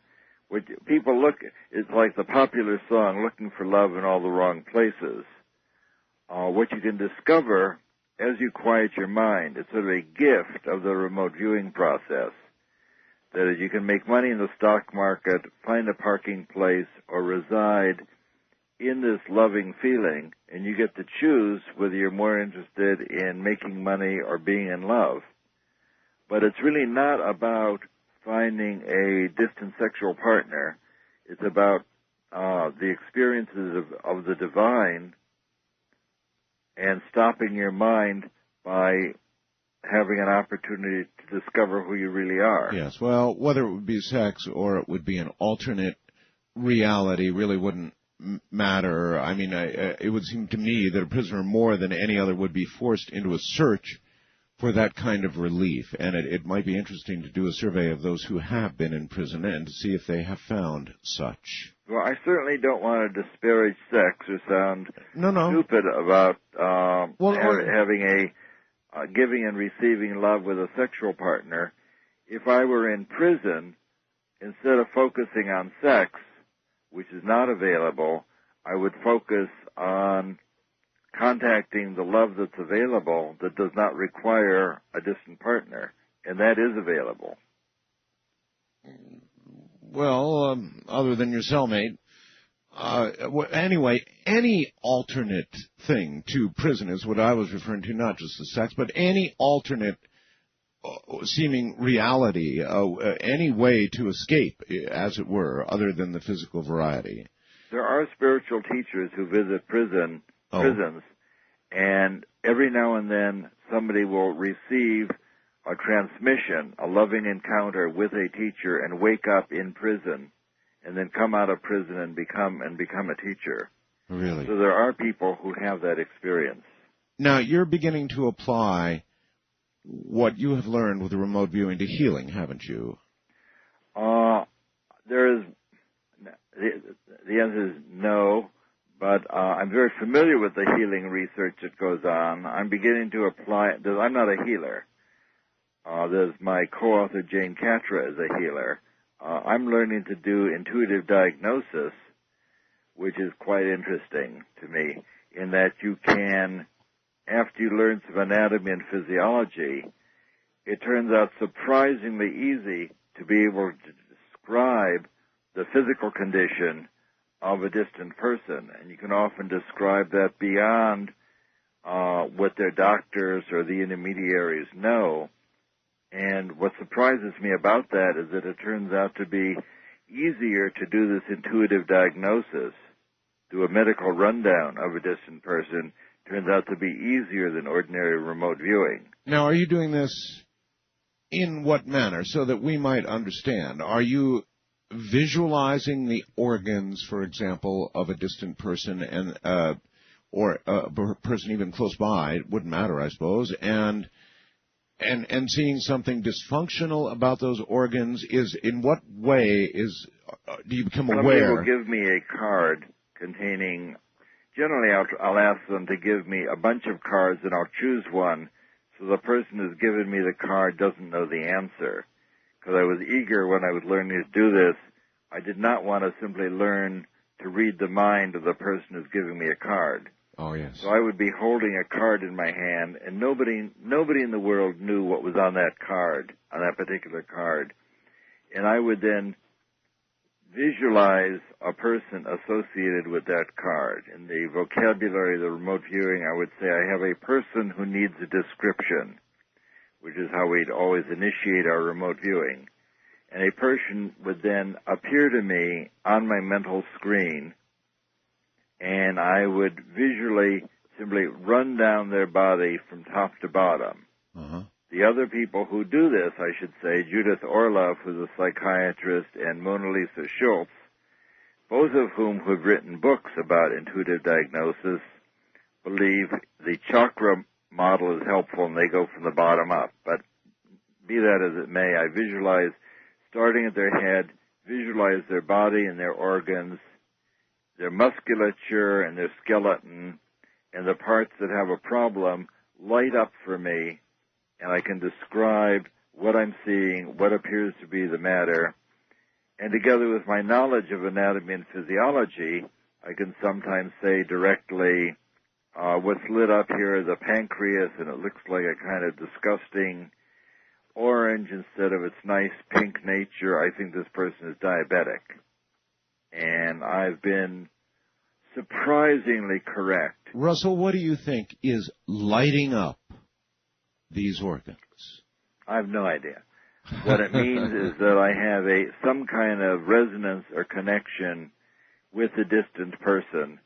The model that I have is from my many hours of looking at anatomy and physiology tapes. So I now have in my head quite a good picture set of what ought to be. Of organs. Yes, of what ought to be. But that's the key question, of course. But in one case, I saw that somebody had kind of a bright electrical sparking thing in her left shoulder, and nobody knew anything about it. And it turned out with investigation, she had been a professional tennis player, had a shoulder separation, and indeed there was a metal plate in her left shoulder. Nobody at all knew about it. So it was the only way I could have gotten that impression was some kind of direct psychic connection with this person whose all I had was their name in an envelope. When these things occur, Russell, do you attempt to immediately document them, get documents saying, Russell Targ had no prior knowledge of my condition, here's the way it happened, here's what he said, in other words, to continually document all of this? Well, I did that when I was learning. I was working with a medical intuitive who I was working with a medical intuitive who knew I was doing remote viewing. And she said, you might like to try and do this intuitive work as I do. And it turned out that because I took the trouble to really learn anatomy and physiology, and I was an experienced remote viewer, I gave much more analytical descriptions than she did, even as a professional. Because as a remote viewer, I'm used to working for the government. And if you don't give details, they'll say this is a lot of nonsense. So I was giving very detailed descriptions. We always had the idea that in order to be right, you have to be willing to be wrong. Mm-hmm. So I would give much more detailed physiological and anatomical descriptions than the ordinary intuitive diagnosis, because I don't have a shingle out as a medical intuitive. And what surprised the hell out of me is how very accurate you can be in doing this kind of remote viewing. Russell, an honest answer. How often are you wrong? In the intuitive diagnosis, I am very rarely wrong. It's an anomaly. In remote viewing, I might be right half the time describing an object in a box, or in a good series 2/3 the time. In the remote viewing in the intuitive diagnosis, the people who do that I've talked with Judith Orloff, who's probably been on your show. She's a medical intuitive and a psychiatrist and an experienced remote viewer. And she and I sort of shook our heads in agreement that for reasons we don't understand, the intuitive diagnosis is a lot easier than remote viewing, and more reliable, and more accurate.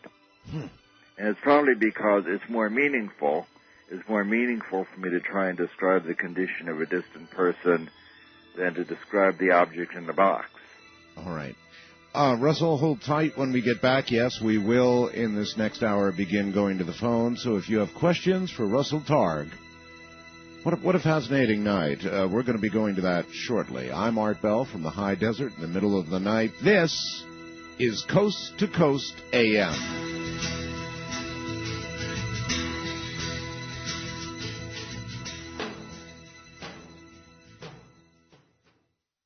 What do Mel Gibson and the Court...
Take a ride? To talk with Art Bell, call the wildcard line at area code 775-727-1295. The first-time caller line is area code 775-727-1222. To talk with Art Bell from east of the Rockies, call toll-free 800-825-5033. From west of the Rockies, call 800-618-8255. International callers may reach Art by calling your in-country Sprint access number, pressing option 5, and dialing toll-free 800-893-0903. From coast to coast and worldwide on the Internet, this is Coast to Coast AM with Art Bell. You know, I've got a couple of really obvious questions for Russell Targ. Might as well give him a warning right now. What do you think? I mean, everybody fast blasts or emails this. If these guys can really remote view, if they can really look at distant objects and or people and locate them like Patty Hearst, then what about Osama bin Laden? What about 9/11? That if events in history, future history, how's that future history, stand out like a sore thumb, then surely the airplanes that were driven into the buildings in New York had to have been out there like a big sore thumb. So what happened? How come they didn't find out about that? In a moment, we will ask.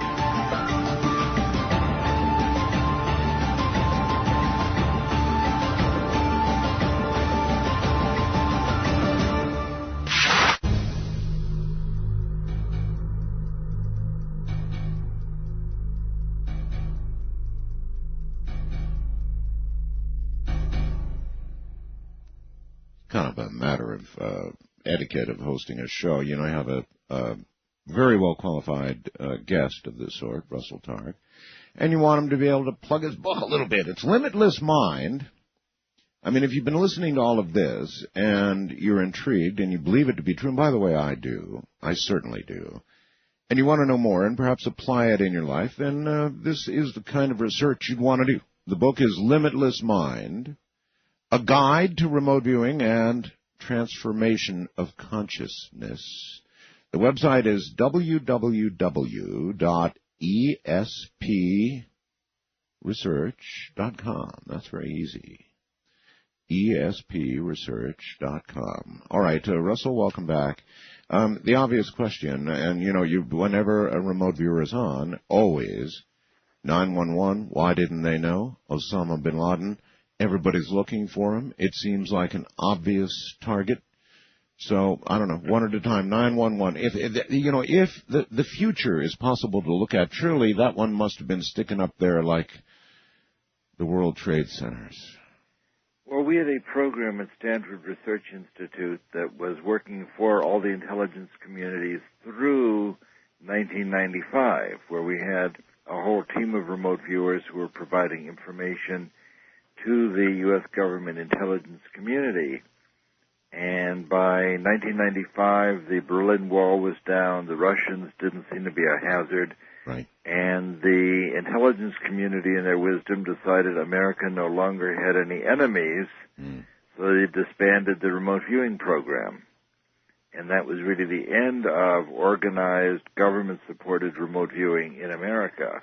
But had it been effective to their satisfaction, surely once we did discover we had enemies again, then you should be back. I think there are probably freelance people from the Army program, from the remote viewing program, who are working for the intelligence community. I would guess that. And I wouldn't be surprised if there was some secret remote viewing program in the basement of the Pentagon about which I have no knowledge. Mm-hmm.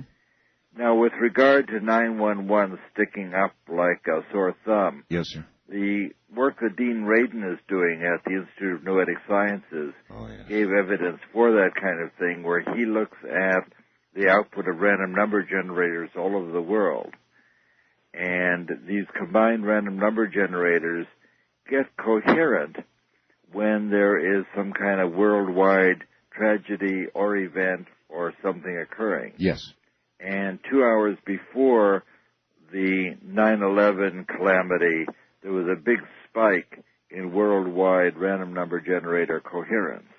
I'm very well aware of that. Now, why it was beforehand, we don't know, but there certainly was a significant blip in the worldwide machine coherence before the event actually occurred. Yes, and again, I'm aware of that. So are you suggesting then that remote viewers like yourself simply weren't looking? That's right. It's very hard to see something that you're not looking at. Mm-hmm. With regard to the random number generators, the strongest case is when the random number generators were all tuned up just before the O.J. Simpson case was examined and then revealed to the worldwide press waiting. Tens of millions of people glued to their television. Everybody's paying attention, and then they tore open the envelope and announced that he was judged innocent.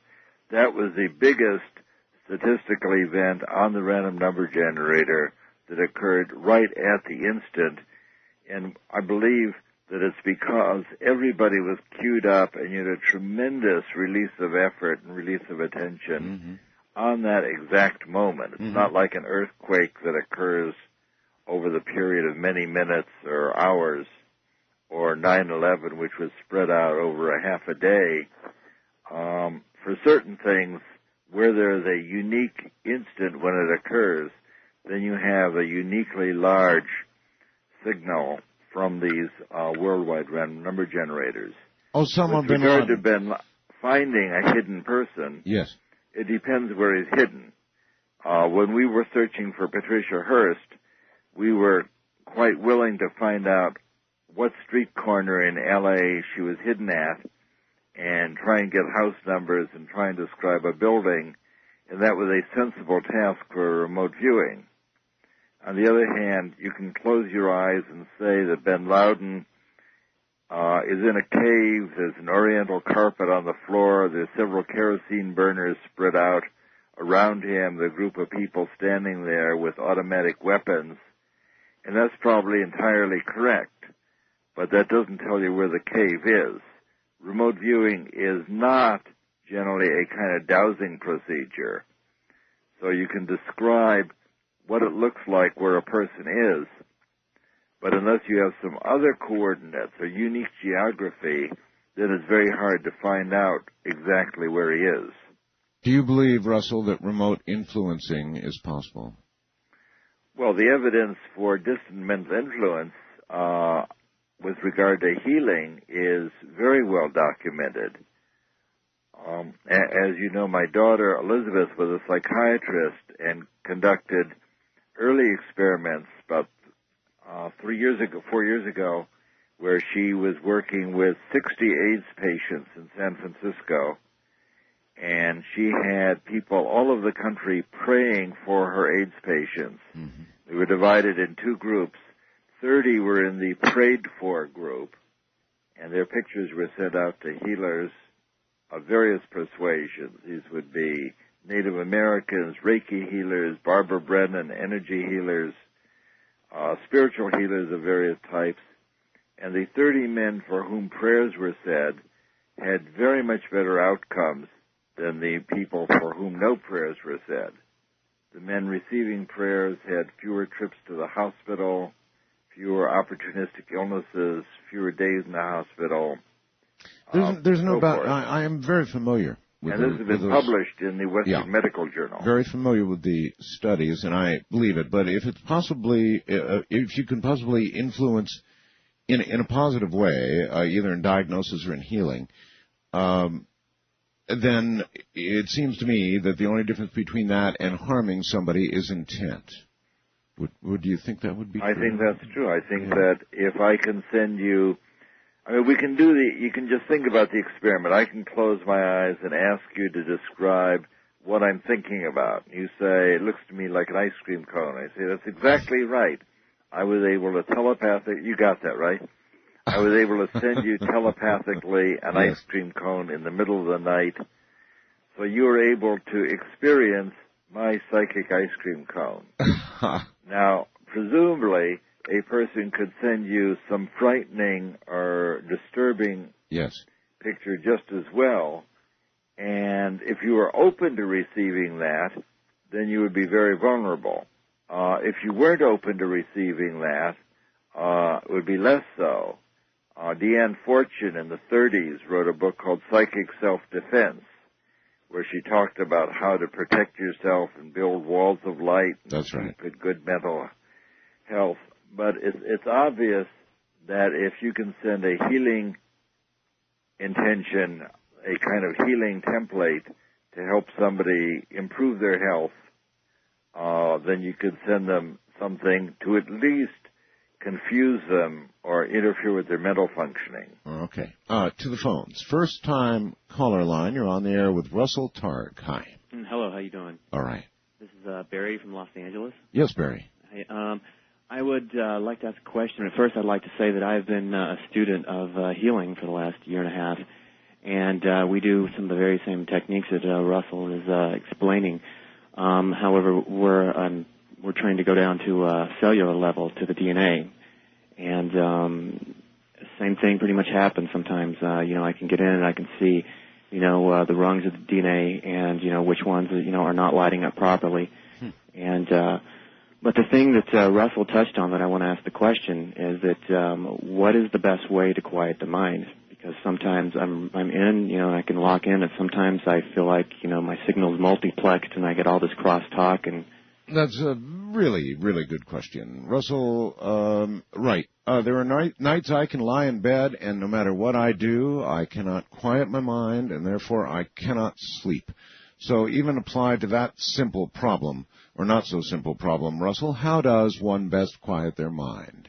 Well, the millennial, for 1,000 years, the Buddhists have taught that the best way to quiet your mind is to focus your attention on your breathing.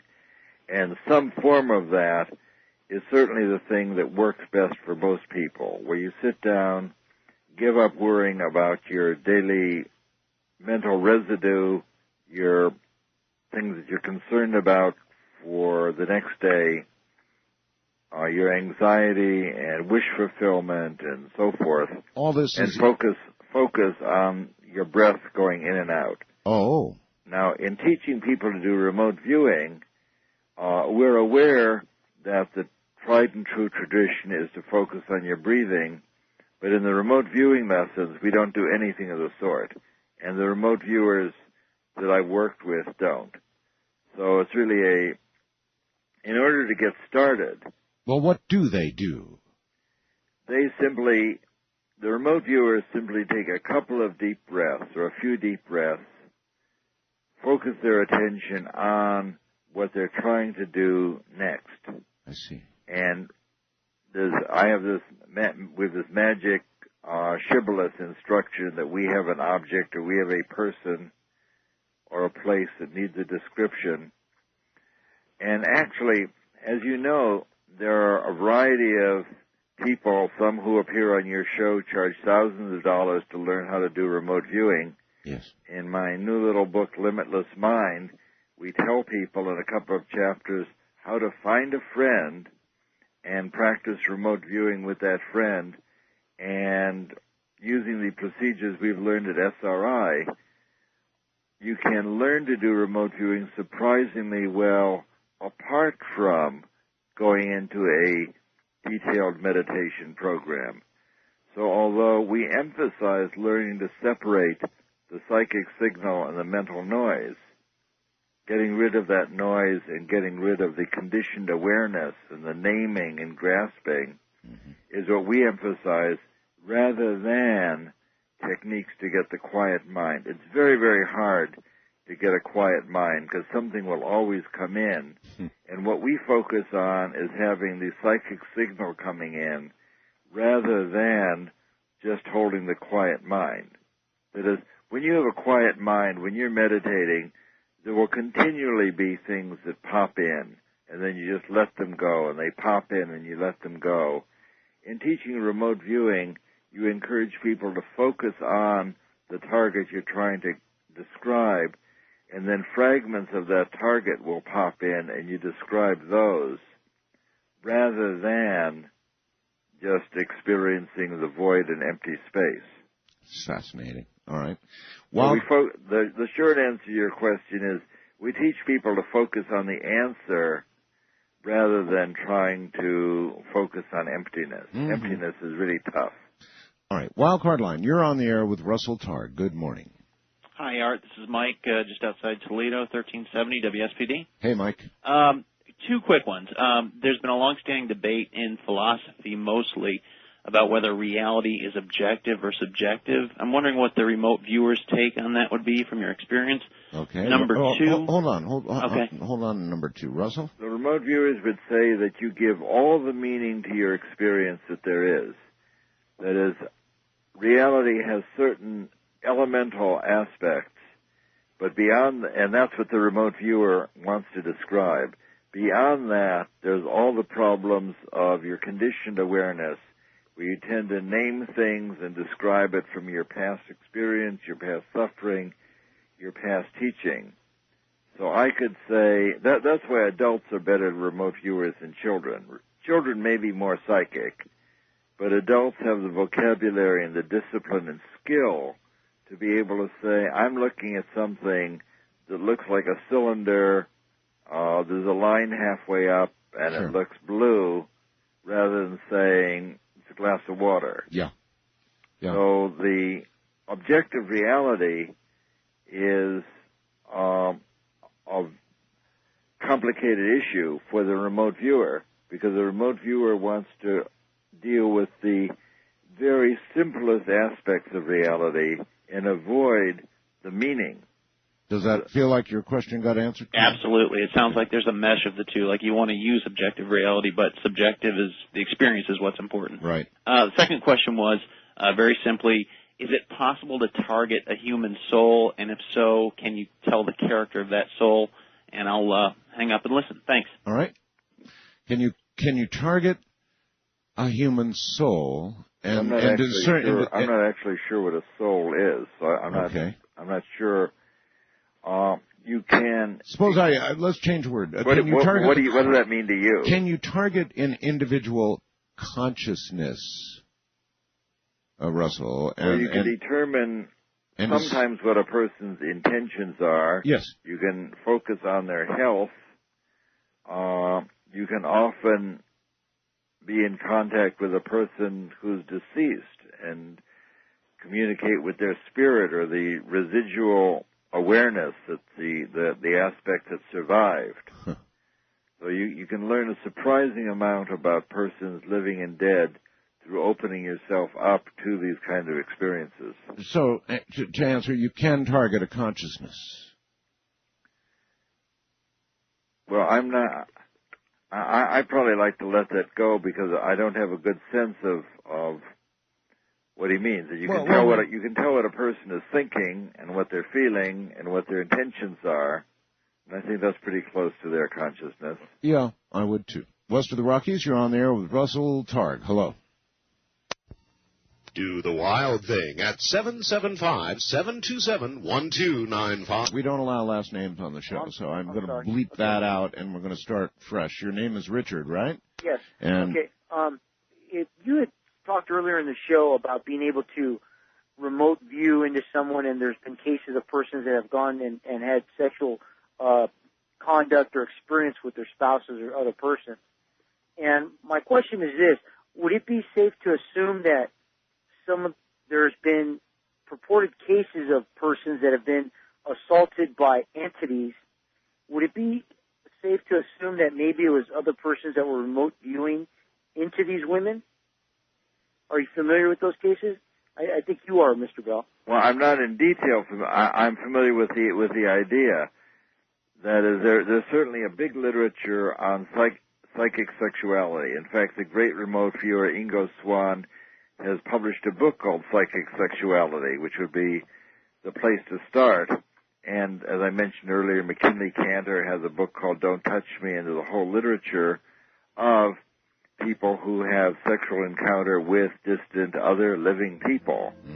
So it's not really entities, but one person can have a encounter with the literature is about sex on the astral plane. Aleister Crowley writes about this. So that's a subject that's been of great interest for a lot of years. All right, the Russell. answer to the caller's question is probably yes. All right, hold it right there. Nights in white satin, never reaching the end. Letters I've written, never meaning to send. Beauty I'd always miss with these eyes. When you need a smile to help those shadows drift away, come to me, baby. You'll see not just baby, what's gonna help you through the night. Not just in my mind, there's always better me. But I do. Who's gonna love you, love you? Who's gonna love you, love you? Who's gonna love you, love you? Who's gonna love you?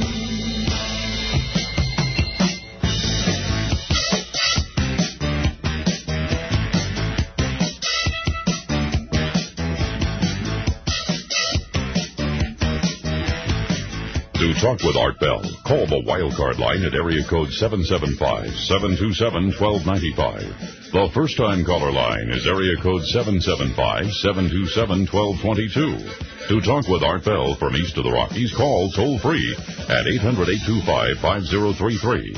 From west of the Rockies, call Art at 800-618-8255.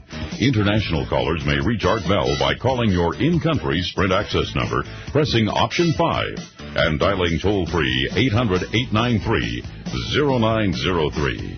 From coast to coast and worldwide on the Internet, this is Coast to Coast AM with Art Bell. Who loves you, baby? Well, with remote viewing, maybe anybody at any distance. There you are on the interstate, and there's that little tickle again. Oh, boy. Only in the nighttime.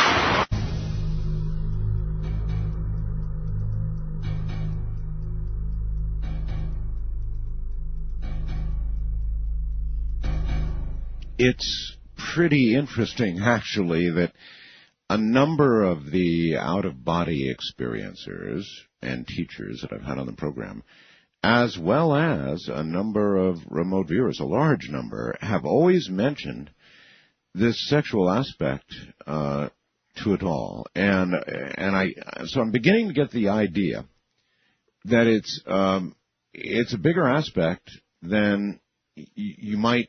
In other words, it's hard to talk about, but it's being repeated by so many people like yourself, Russell, that there must be quite a bit to it for you to go out of your way to mention it like this. I usually go out of my way to not mention it, actually. Well, that's what I mean, that most would do that, and that's leading me to believe it really is a larger aspect to this. Bob Monroe, in his Journeys Out of the Body, has a chapter or two discussing his sexual encounters with the woman he actually married. They met on the astral plane. He describes in some detail pinching her, and then the sexual encounter.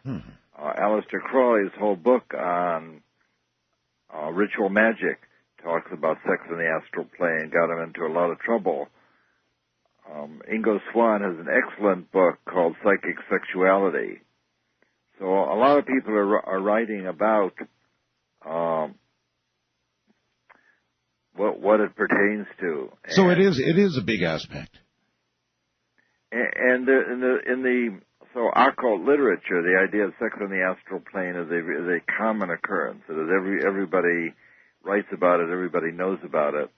It's not part of ordinary remote viewing, where we're like Lieutenant Friday. We're just trying to get the data. We're trying to describe and experience what's happening in a distant place with ordinary reality. But certainly there's a continuum from remote viewing to out-of-body experience where you can bring with you emotionality, sexuality, sensitivity, if you are prepared for a possible scary experience. Well, because once you surrender all your emotionality to being in a location away from your body, then your little apple cart can be upset while you're away from your body, and you can scare yourself. Okay, well, but how about this, Russell? If this is real, I mean, if the remote viewing OBE aspect and the sexual aspect of this is true, and the people who experience or the recipients of this visit, for lack of a better word, if they're aware of it, then why isn't it it's like rape? And if it isn't, in my limited experience, this connection works between consenting adults who know somebody, who know one another. Oh! I don't think you can just pop in on some unsuspecting person with whom you have no contact. Well, okay. The situation you described, of course, was a wife, but I mean, the husband was not aware that she was on the freeway, or he might have refrained, right? In other words, she wouldn't necessarily welcome it at that time on the freeway there, naturally. That is the only first-hand reports or experience I've had in this direction is with has always been between people who know one another. Gotcha. Well. Gotcha. Okay. All right. Well, maybe I don't think you can psychically pop in on a movie star and have psychic sex with him or her. That's a good thing. First-time caller line, you're on the air with Russell Targ. Hello. Hey, how you guys doing tonight? All right, sir. Love the show. Thank you. Just had a quick question for the guy. I wanted to find out, this is more along the line of physics and, what our capabilities are and as far as security these days. My question is relative to container inspection and radiation detection and things along those lines. I wanted to ask, for instance, the way that we're, having our ships come in these days and brought into the ports with our limited agents to do inspections on those containers and things. Yes, sir. I wanted to ask the gentleman if he could tell me whether or not we have a capability of sort of maybe changing the way that our ports are, are serviced, maybe reorganizing our shipping lanes in sort of an air traffic control type environment to where we're directing ships through specific areas and lanes of travel that then could be met at sea, possibly 1 to 2 miles out, whatever a safe radius would be. Right. All right. Let me go ahead and carry on for you. He obviously wants enhanced security for the shipping to the United States, which is done in these very large containers, as you know, Russell. And so maybe you can answer from 2 points of view here. One, as a physicist, you could tell us what is the state of the art in detection of things like, dirty bombs. I can tell you easier from the point of view of a remote viewer. And that was going to be second. That is, it would be from a physics point of view, it would be very hard to tell whether somebody is shipping in 2 kilograms of plutonium in a lead-lined box. Okay. Using ordinary radiation detectors. On the other hand, a experienced remote viewer who's hired to scan cargo containers could just scan the cargo containers on the dock and say, I'd have a look at that one. That one looks like it has a problem. He may not know that it's a radiation source, but we've done experiments like that where we had said which of 10 filing cabinets contains a simulated or in this case with a revolver, or which box contains the and with what kind of missile. What kind of hit rate? See, we did this sometime. The one we did with the MX missile, we were right on the money a couple of times, and that we may have actually played a part in killing the MX missile program, because we were able to tell which of 10 silos the simulated missile was hiding in. Remote viewers in a case like that can be right 2/3 of the time.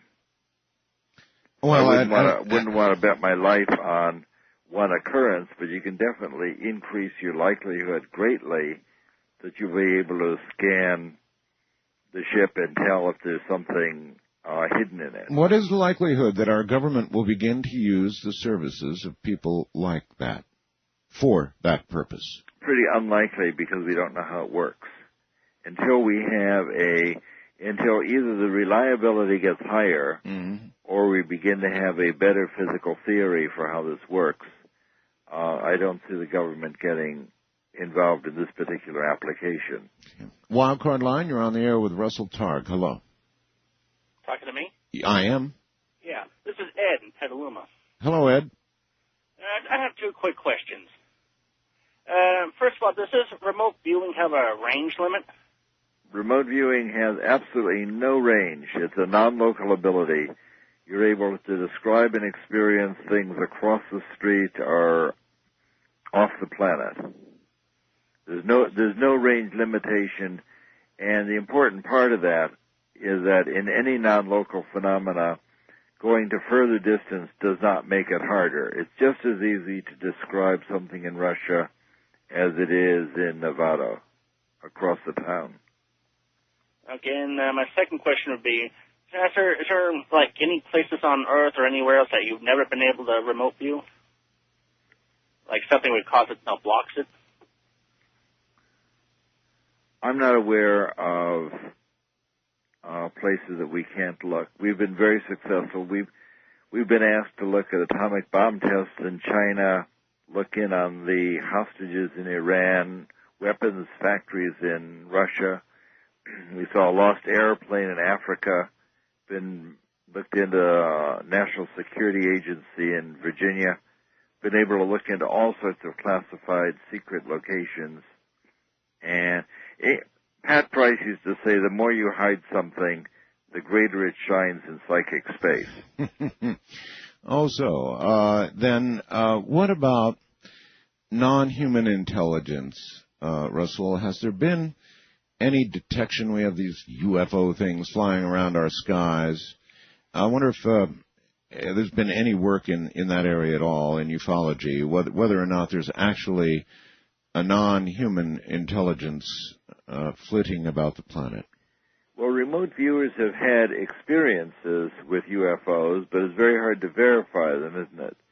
So that if Pat Price tells you or I tell you that I've been on a UFO and I saw this and that, well, that makes an interesting story, and you can believe I'm not lying to you, but you don't know if I'm making it up or it's a hallucination.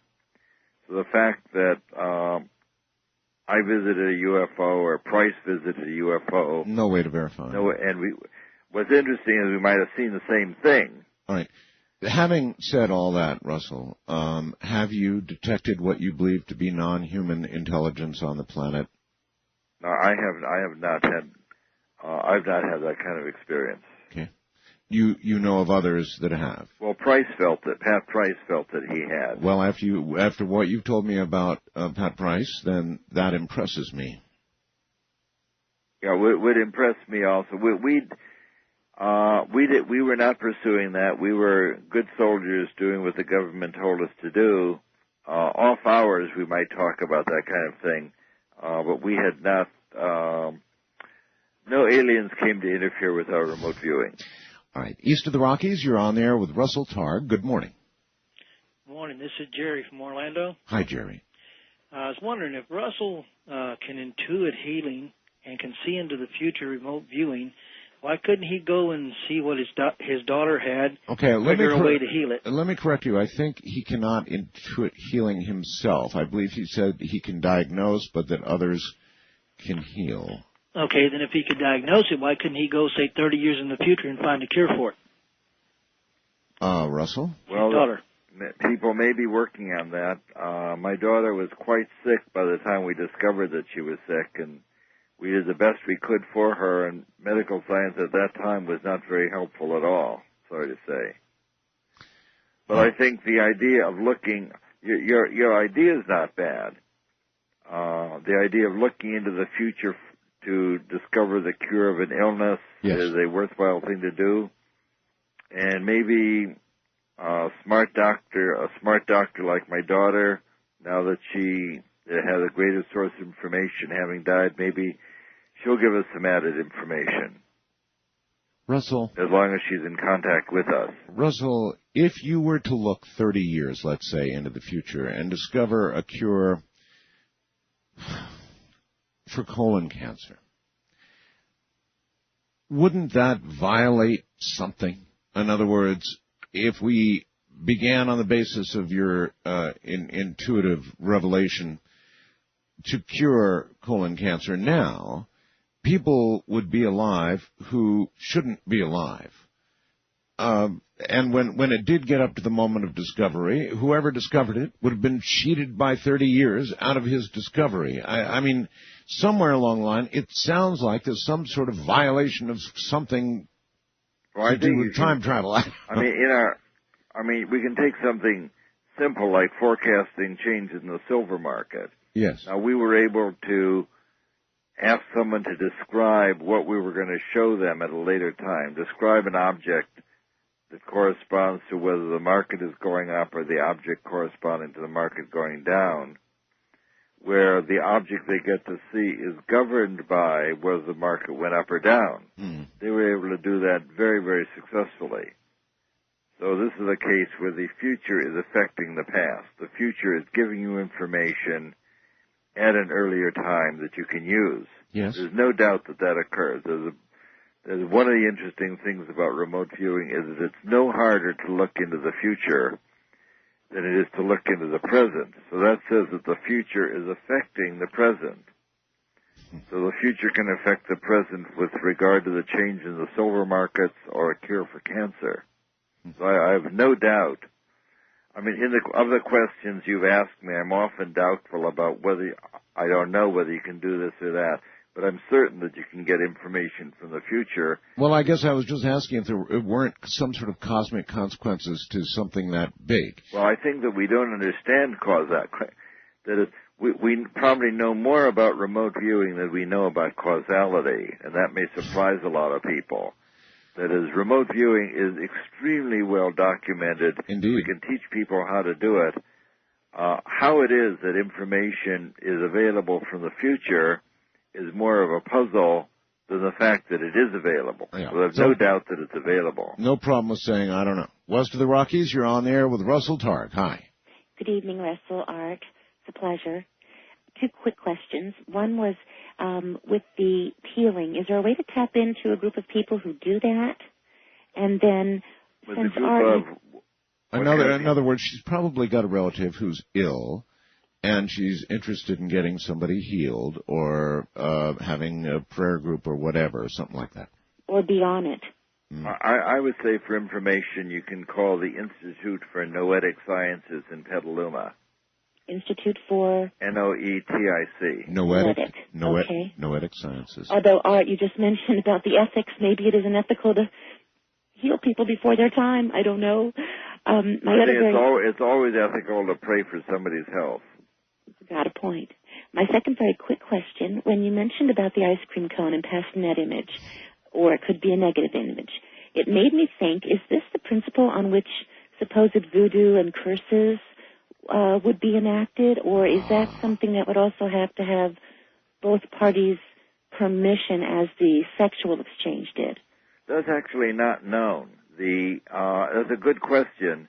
In the voodoo hexing, generally the person who is the victim of the hex also believes that will be very deleterious to him. Yes. So that's an astute question, and I think to damage a person greatly, in a certain sense, requires their cooperation.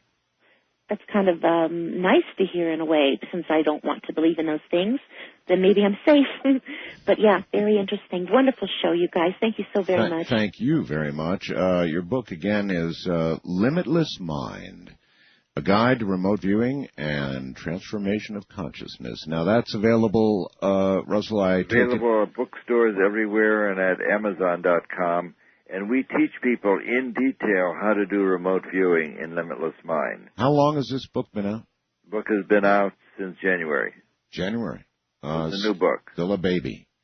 And your website, www.espresearch.com, is, I guess, a little taste of, in other words, that's a good free way to get a look at all, or some more of this before you would move on to the book. Data on remote viewing, description of the book, and theories about how ESP works. A lot of information.